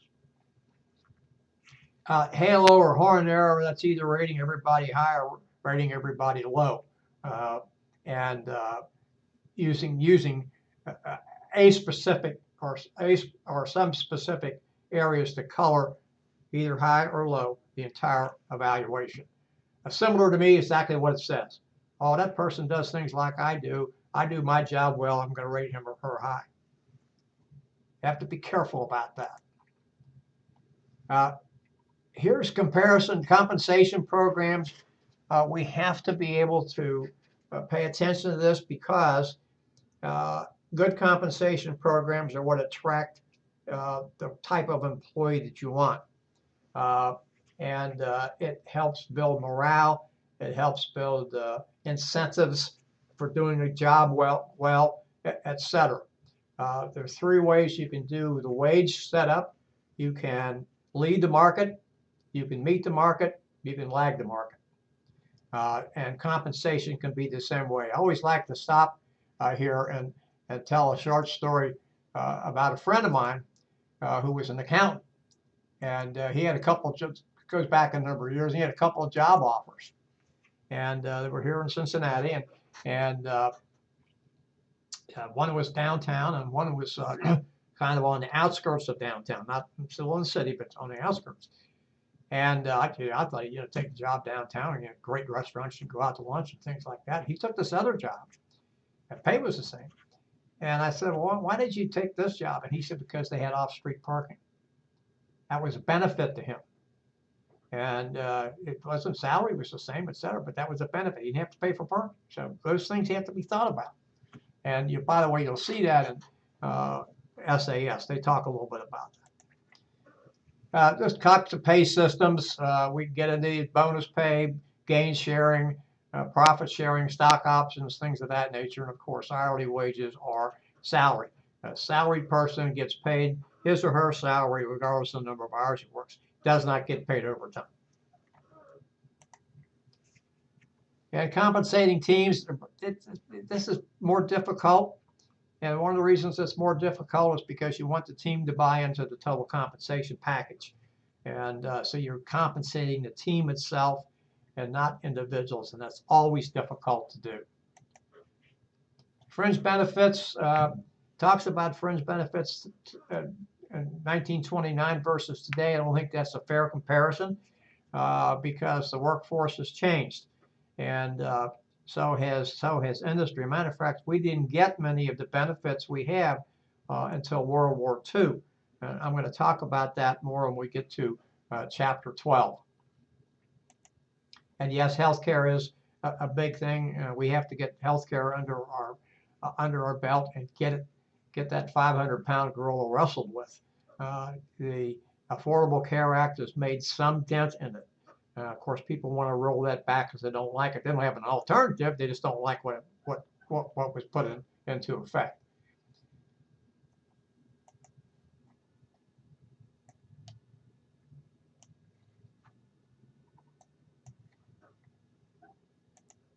Compressed work weeks, exactly what they say. You can have 4 days a week, 10 hours a day. There are some that are 12 hours a day. There is a concern here about how productive people are because one of the reasons we went to an 8-hour workday was to show that people's production levels dropped after 8 hours on the job. You have to be careful about jumping into something without paying attention to it. But a lot of people like it, so if it's good for morale, you might think about it. Some people work from home. I have no prohibitions about that other than the person that you choose to work at home has to be a self-starter and has to have good time management skills.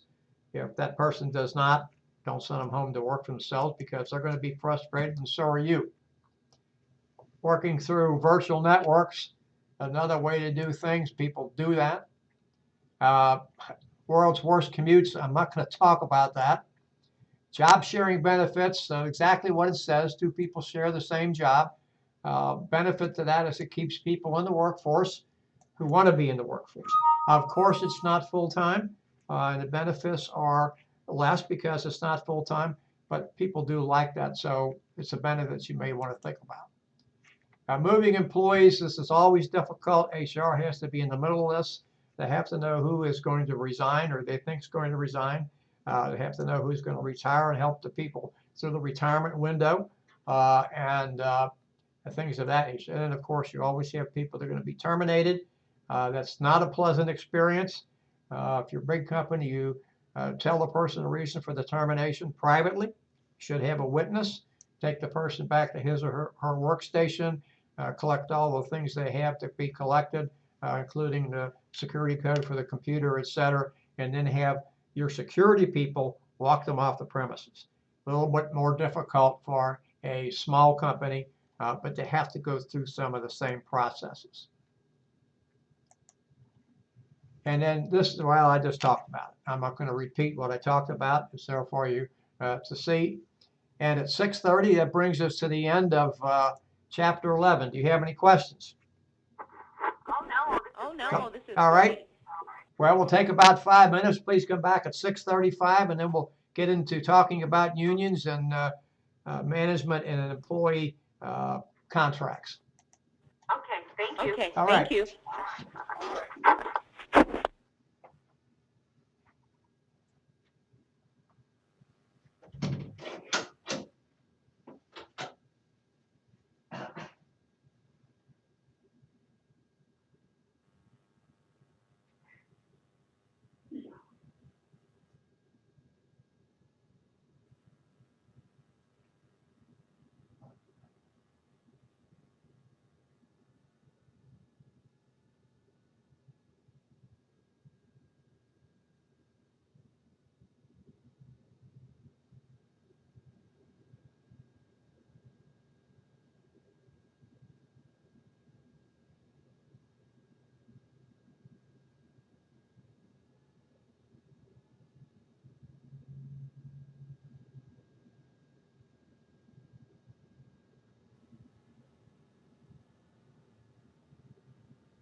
I'm ready when you are. Okay, we'll get started here. This is Okay. dealing with union and employee management issues. We're going to trace the history of organized labor in the United States, discuss the major, legislation affecting unions, and then look at some of the objectives of unions. And we'll describe the tactics that unions and management use when they reach an impasse. Look at some of the future of unions in the United States. Some people think it's bleak. I think it's changing. I don't think it's bleak. And then we'll look at some of the controversial issues, employee management issues, as it's mentioned here, executive compensation, pay equity, child care and elder care, drug testing, and then violence in the workplace.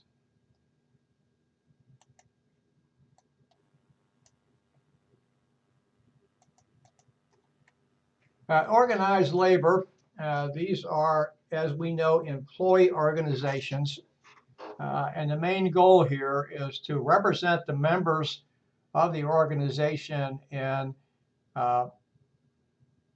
negotiations of work issues or work-related issues with management.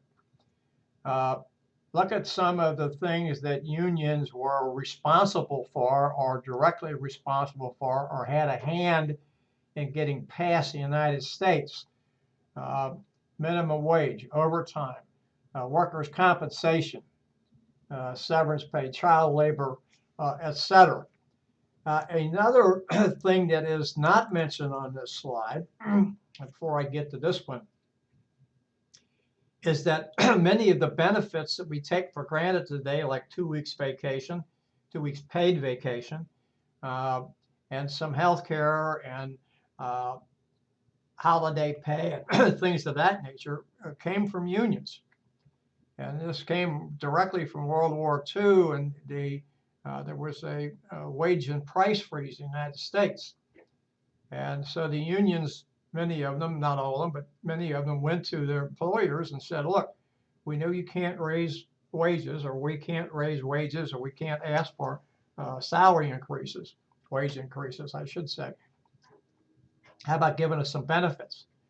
And that's where some of these benefits that we take for granted today came from unions. We have to be careful when we denigrate unions. Yes, unions have had some problems. Yes, unions have been led by bad people, but so have corporations. And we can't blame all of the problems of corporations at the feet of a union. People tried to do that with the automobile bailouts. I don't know a union member that ever had anything to do with car design. I don't know a union member that ever had anything to do with company strategy. They may, in some cases, have some input on that today, but they certainly didn't for a long period of time. So we have to be careful about it. Did we have workers that probably weren't doing their job? Yeah, but that's across the board. That's not just endemic to unions. Now, I know that I tend to get wound up on things, and I know it comes through in my voice. I've not a union member. I've never been a union member. I've never paid union dues.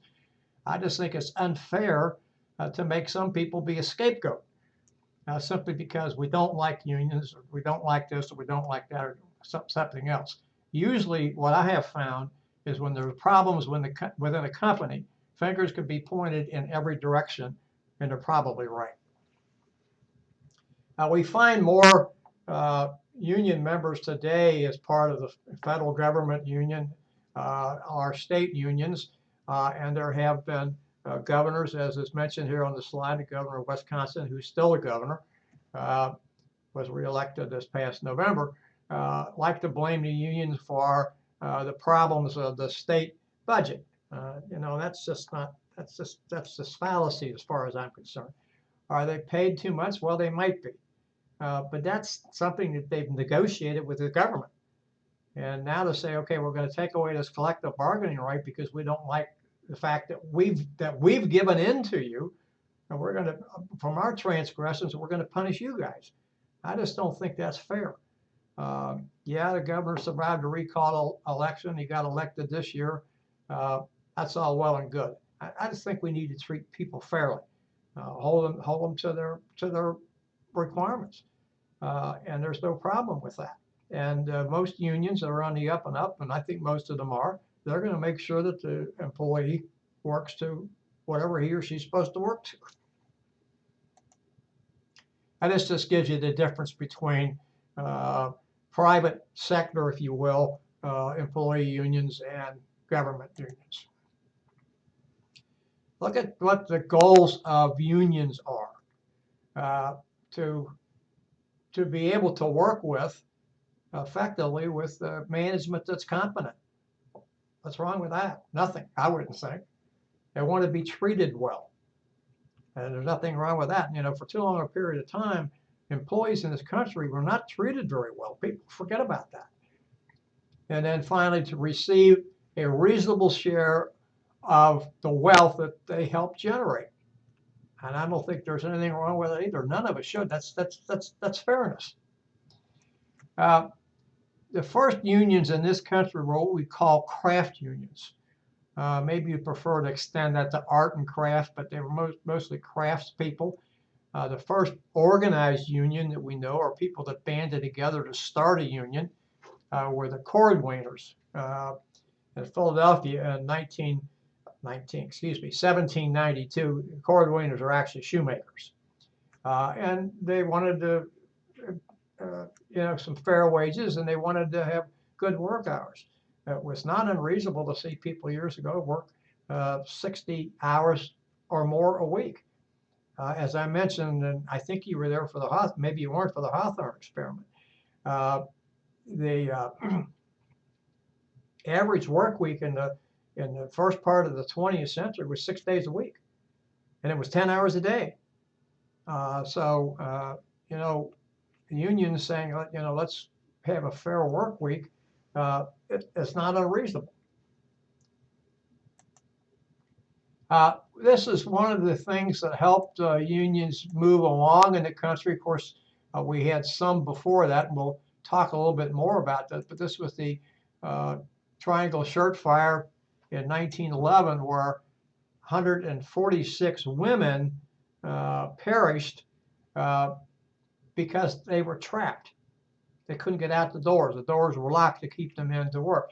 By the way, that's not an old tactic. That's happened in some of the places where we have folks that are not supposed to be in this country as workers, cutting up chickens and things of that nature. And we found that there were fires and the doors were locked to keep people in. That's just no way to treat a human being. If you don't want that person, terminate them. If they've done something wrong. If you don't want them, don't hire them. Why do we hire these undocumented people? Because they're the only people who will take those jobs. I don't mean to sound like I'm blowing some of this stuff off. I'm not. You go to Texas and El Paso, where I was stationed in the Army for going to school for a while. All the rock work that's done down there is done by Mexicans. You can't get the Americans to do it. And during World War II, when we had so many of our men, not say anything about women, but so many of our men under arms and in the military services, we didn't care how many Mexicans came over here. So we have to really pay attention to what we say. Most of what I know, most of what I can tell you is, by the way, this is not scientific fact, most immigrants don't take jobs away from Americans. They take jobs Americans won't do. All right, enough of my soapbox. By the way, tell me if I'm getting on my soapbox too much and it bothers you. These are the actually first formed major unions in the United States, the Knights of Labor. They had as many as 700,000 people, union members. And of course, it was disbanded after the infamous Haymarket riot in, I believe it was 1886. There was a strike, and there were strikers were confronting police, and someone threw a Molotov cocktail. 8 police officers died. The number of union people were rounded up and convicted, although there was never any proof of who threw the Molotov cocktail. Now, I'm not here to tell you that the union was not culpable, but I can't tell you that the union was culpable because nobody knows. The union, however, suffered irreparable damage. After the Knights of Labor came to AFL, American Federation of Labor, which was led by a gentleman by the name of Samuel Gompers for a long period of time. And they were craftspeople. And so they were into kind of like what the cordwainers were approximately 100 years before. Then came the industrial unions. And these were made up of people who were not craftspeople. And many of these people did not have at least a high school education. So they didn't go through like a craft apprenticeship or anything of that nature. They just became workers. And people that you saw in this were the United Mine Workers and perhaps the Teamsters and the steel workers and maybe people in the automobile industry. Of course, that mostly Teamsters there, I think. Again, they were non-skilled people, and they formed a Congress of Industrial Organizations. And then it broke away from the AFL in 1935 and was led by the gentleman who was also the head of the United Mine Workers, and that was John L. Lewis. And then the two unions kissed and made up in 1955, and we have today the AFL-CIO. And we know about public unions. I've talked about them. Their membership is now greater than people who are in private industry, employees and union members who are mostly in private industry. And of course, the thing about it is the taxpayers pay their salary. Well, taxpayers pay the salary for everyone. We pay the salary for judges who are not unionized. We pay the salary for elected officials who are not unionized. So I just think it's unfair that we pick on unionized people when we're paying salaries of other public employees who are not unionized. You know, this is a question to me of equity, of fairness.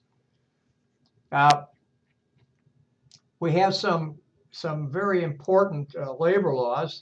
One being, you can see these depicted in figure 12.1 in your text on page 329, begins with the Norris-LaGuardia Act, which outlawed what was known as the yellow dog contracts. This allowed people to form unions or to be people who were trying to get other folks to vote to join a union, etc. The yellow dog contract was enforced by employers for a long period of time, and it made the employee sign a pledge that he or she would not take part in any union activities. What that meant was they would hire anybody, including a yellow dog, to work for them as long as they didn't become a union member or take part in union activities. And so this also brought in what was known as collective bargaining. As a matter of fact, the courts really kind of ruled that, in effect, unions were illegal and they couldn't do some of the things that they did. It really was onerous on employees. Did not have the upper hand, and I don't think employees across the board have an upper hand today, but the playing field's been a little bit more level. This is collective bargaining, and I'm not going to go into this because this is a contentious issue. My feelings are well known, but the other side is, well, these people get benefits that other folks don't get, and they have higher salaries, and they get more holidays and things of that nature. And that some people should negotiate. Now, we have a classic example of that. The air traffic controllers used to have unions. They may still today, I don't know. And in 1981 or 82, they went on strike. And President Reagan said, you cannot go on strike, it's illegal, and I'll give you X number of days to come back to work. If you don't come back to work, you're going to be fired. And they didn't come back to work, and they were fired. And I think that was the genesis of trying to break up public unions. How successful people are going to be, I don't know. But that probably was in their contract that they couldn't strike. And so he was on solid legal grounds in doing what he did. Here's how unions are formed at work. You have to have a union drive, if you will. Pardon me, that's the term that's used, trying to get people to sign a card that they want to have an election to have a union to negotiate with management.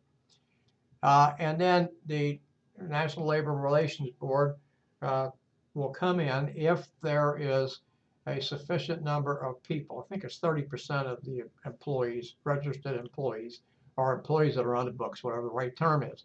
And they'll come in and they'll hold an election. To become a union, the union must receive 50% of the vote plus one. And if they receive that, then the National Labor Relations Board will certify the union. By the same process or a similar process, if there's enough people that say they want to decertify the union, the National Labor Relations Board will come in again and hold an election, and decertification must be 50% plus one, and then they'll be decertified. Why do people join unions? Well, they join a union because collective, they believe, is stronger than one individual by himself.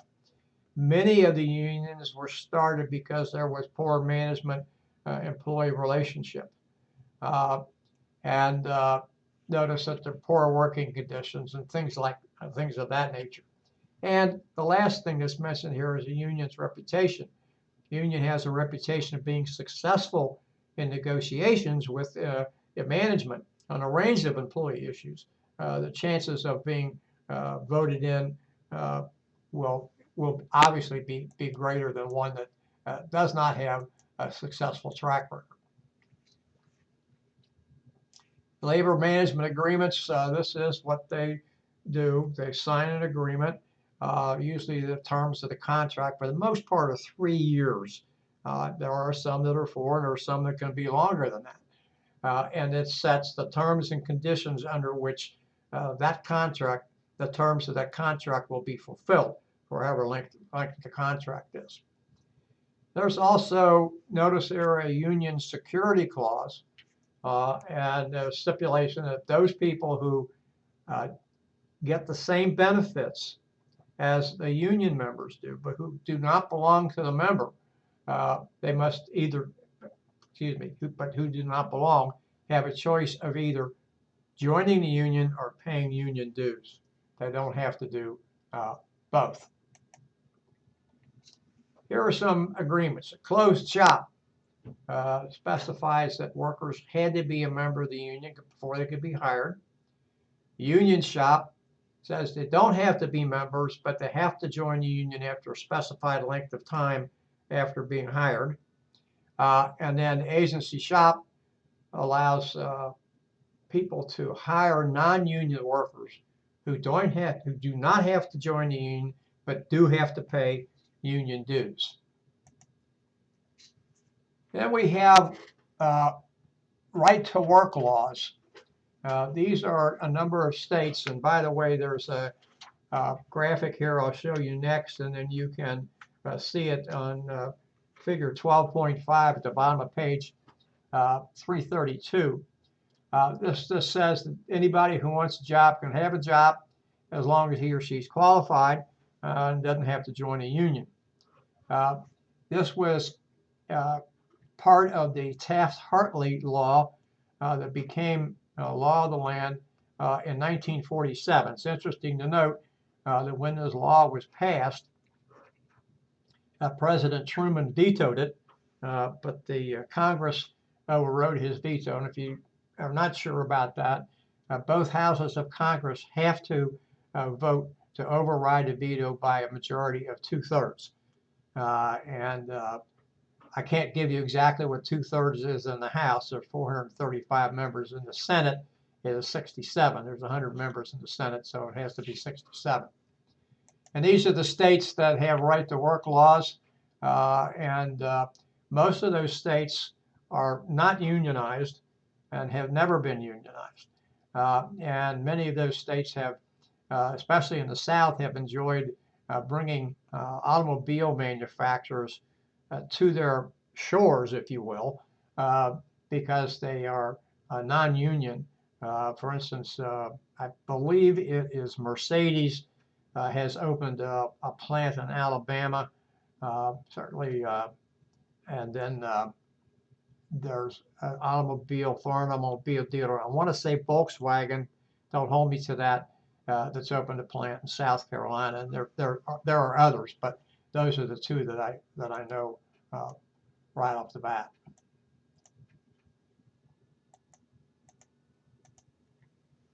Now, there are ways that these grievances are resolved, and so what the union member has to do, if he grieves or she grieves something, unfair management practice, or being forced to work overtime, which would be an unfair management practice, etc., he or she has to take the grievance to the shop steward.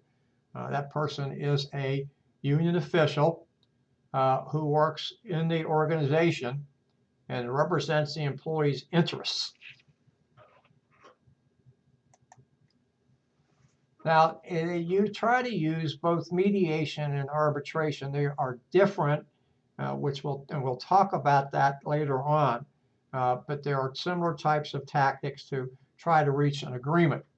There's a bargaining zone, which is the range between an initial offer that each side will consider and a reservation factor before negotiations can even begin.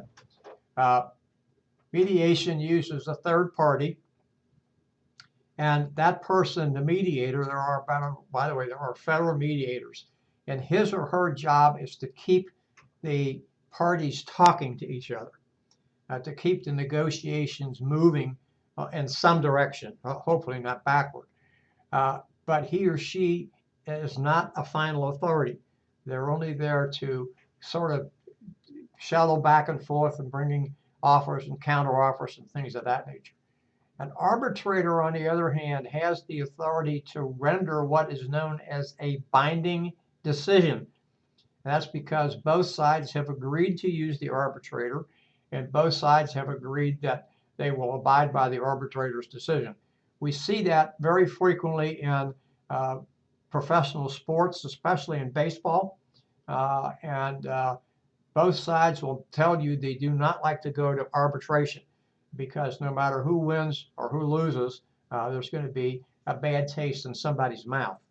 So it's something to try to stay away from. This is the grievance process, again, which you can see a little bit better on figure 12.6 at the bottom of page 333. And it just goes through the process of what happens on the labor side, what happens on the management side, and how it progresses. I don't think we need to spend a lot of time on that because it's fairly self-explanatory what happens and how that process moves forward. This is what unions will do. They will have a strike or a boycott. They will also have work slowdown, and they will have pickets. Now, usually we'll see pickets when they believe the management is using unfair labor practices, but that does not always mean there's a strike when you see a picket. And so that's something to keep in mind. When there is a strike, you'll always see pickets, but seeing pickets does not always mean that there's a strike. A work slowdown, and we hear this a lot of times, especially in the public sector unions, where you will hear the term that they'll work to the rule. And what that means is they won't do anything other than what the agreement says. This is what we'll do. We won't do anything more. In other words, we won't stay 5 minutes over to clear something up, or come in 5 minutes early or anything like that. They'll work to the rule.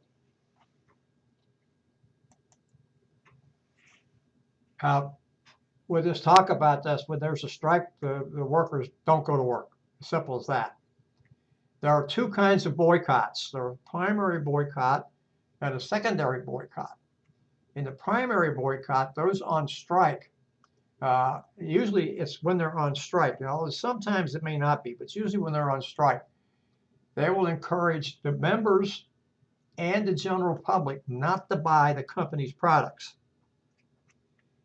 And the secondary boycott, the union attempts to convince others to stop doing business with the firm that is subject to a primary boycott.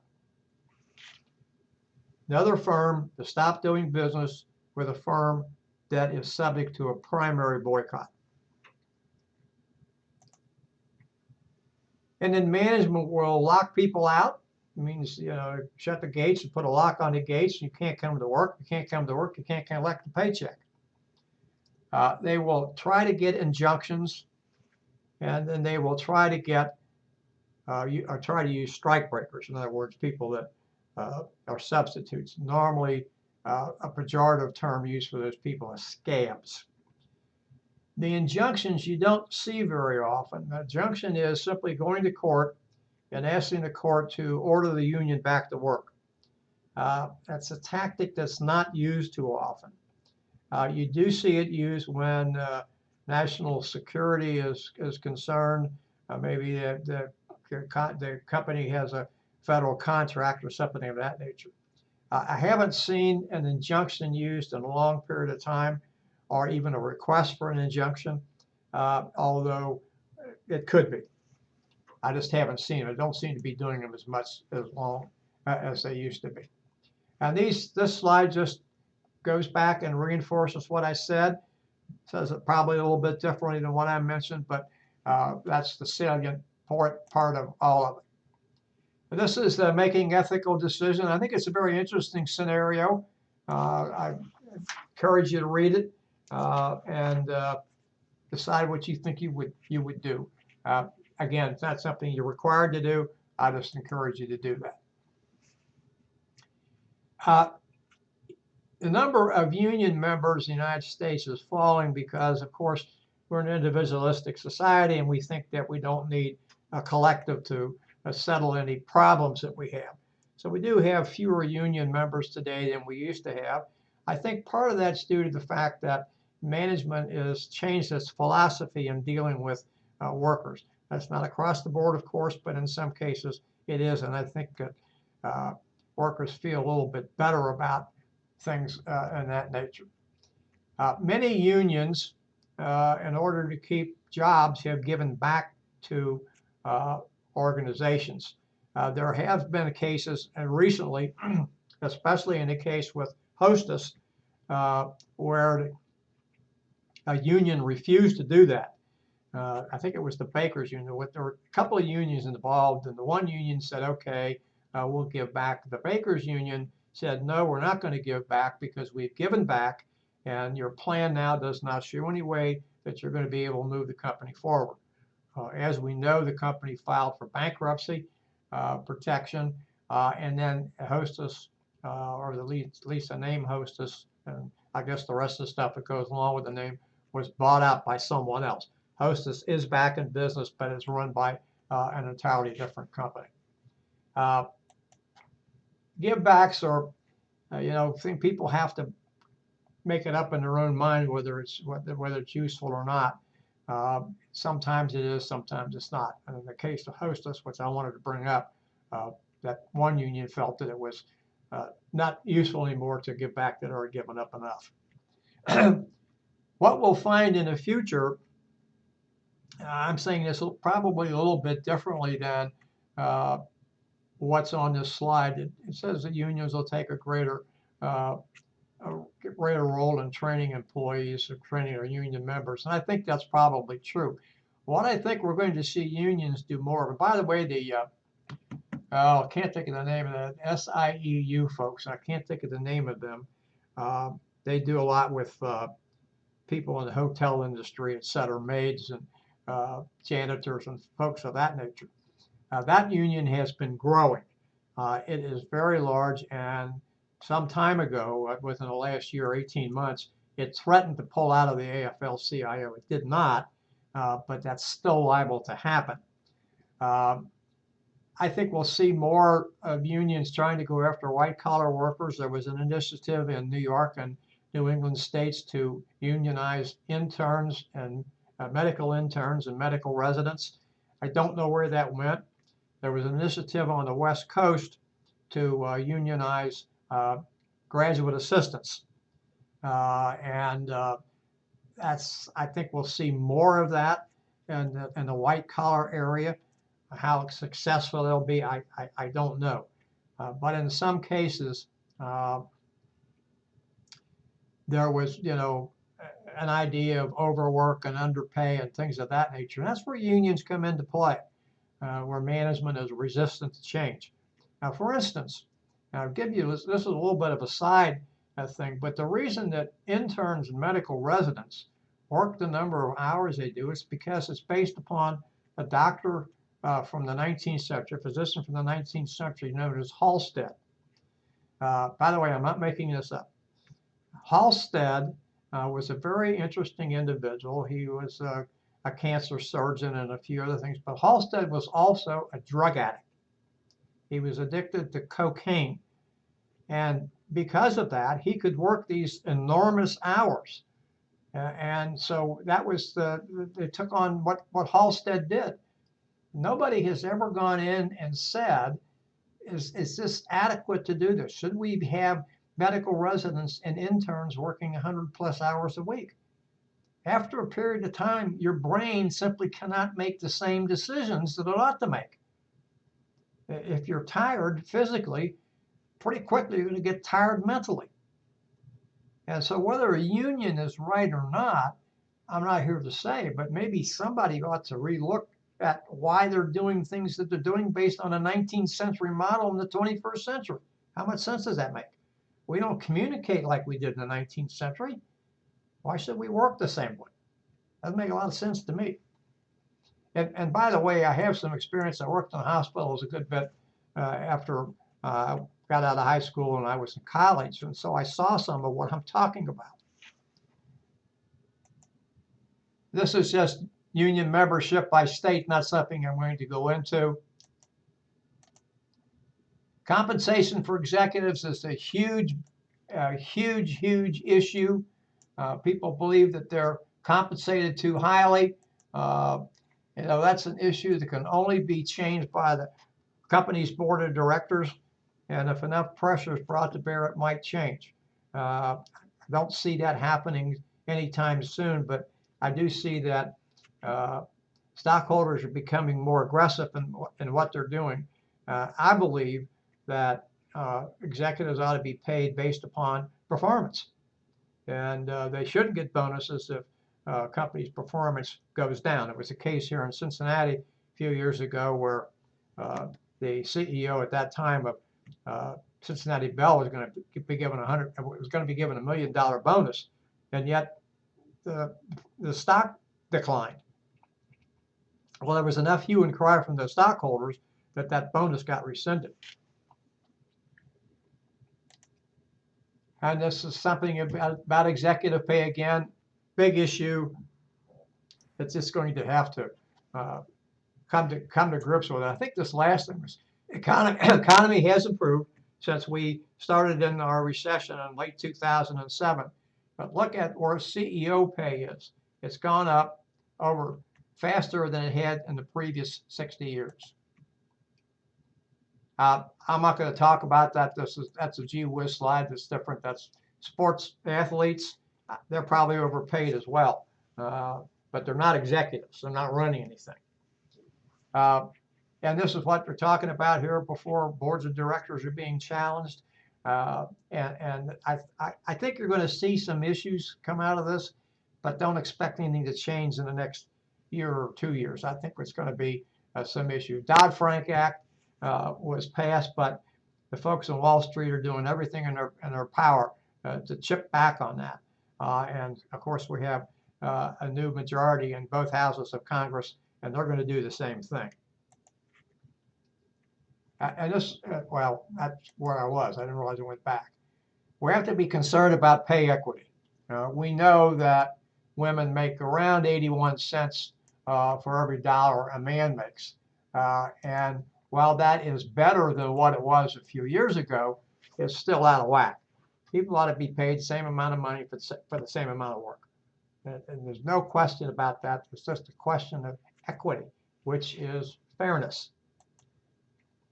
And this is what it says. And this is the salary gender gap at different ages. Sexual harassment is unwanted detention, among other things. It could be a hostile workplace where there's pictures and innuendos and things of that nature around, or it could be what's known as quid pro quo. That's you'll do something for me, usually of a sexual nature, if you intend to get a salary increase, you intend to get a promotion, you intend not to be terminated. And of course, either one of these things is patently against the law. There's quid pro quo, and it's actually, I've always said it's a Latin phrase which means this for that. There's an implied, you do this for me, I'll do that for you type thing. Hostile work environments, what it says, people making hostile remarks or a reasonable person would feel uncomfortable. That's what creates a hostile work environment. This is a thing here about how do you feel about this, where there's a off-color joke and you feel like the joke is inappropriate, the sexual harassment or not. Well, I think you really have to know the circumstances and how it happened. It may not be in some cases, but you should always err on the side of caution. You never know how somebody else is going to take that, and a workplace is just not a good place to do that kind of stuff. And this is here's an issue here that you have to be careful with. Woman thinks she's been sexually harassed because the boss complimented her blouse. Most people today, most men today that I know, and I fall in this category, would not do that. They would not make that statement. They might have done it 20, 30 years ago, but they won't make it today because they're concerned about somebody saying that. Sexual harassment, when in fact it wasn't meant to be anything other than complimenting somebody with their dress. Child care issues and elder care issues are going to be big things and continue to be big things. But you'll notice this in the SAS video that you're going to watch this week, that they do that. There's a thing about paying the cost for child care. I'm not one that says that I think that businesses ought to pay for that, but I do think it benefits businesses if they can to have a child care operation on site because that way they can keep the employees there. It usually is less costly and they're going to get more productivity out of the employee. We have a different type of workforce today than we had 50 years ago or 60 years ago. And we have to look at these issues. And childcare is very expensive for anyone. And they really have to be careful about that. And if you want to think about your employees and keeping employees, those things need to be considered. Of course, it's better, it's easier for a large company than it is for a small company. But where they can think about those things and think about having those things on site, it just makes a lot of sense. These are benefits that can be given for child care. And of course, elder care is something that it's just really increasing because people are living longer. And it used to be that the parent lived with the children. It goes back many years. I'll give you an example of that. My great-grandmother lived with my grandmother and grandfather for the last 30 plus years she was alive. Actually, she outlived my grandfather. But that doesn't happen today. But what does happen is the child has now become the caregiver in some respects for the parent.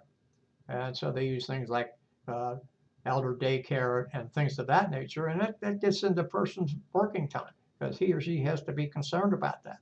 I went through that with my mother.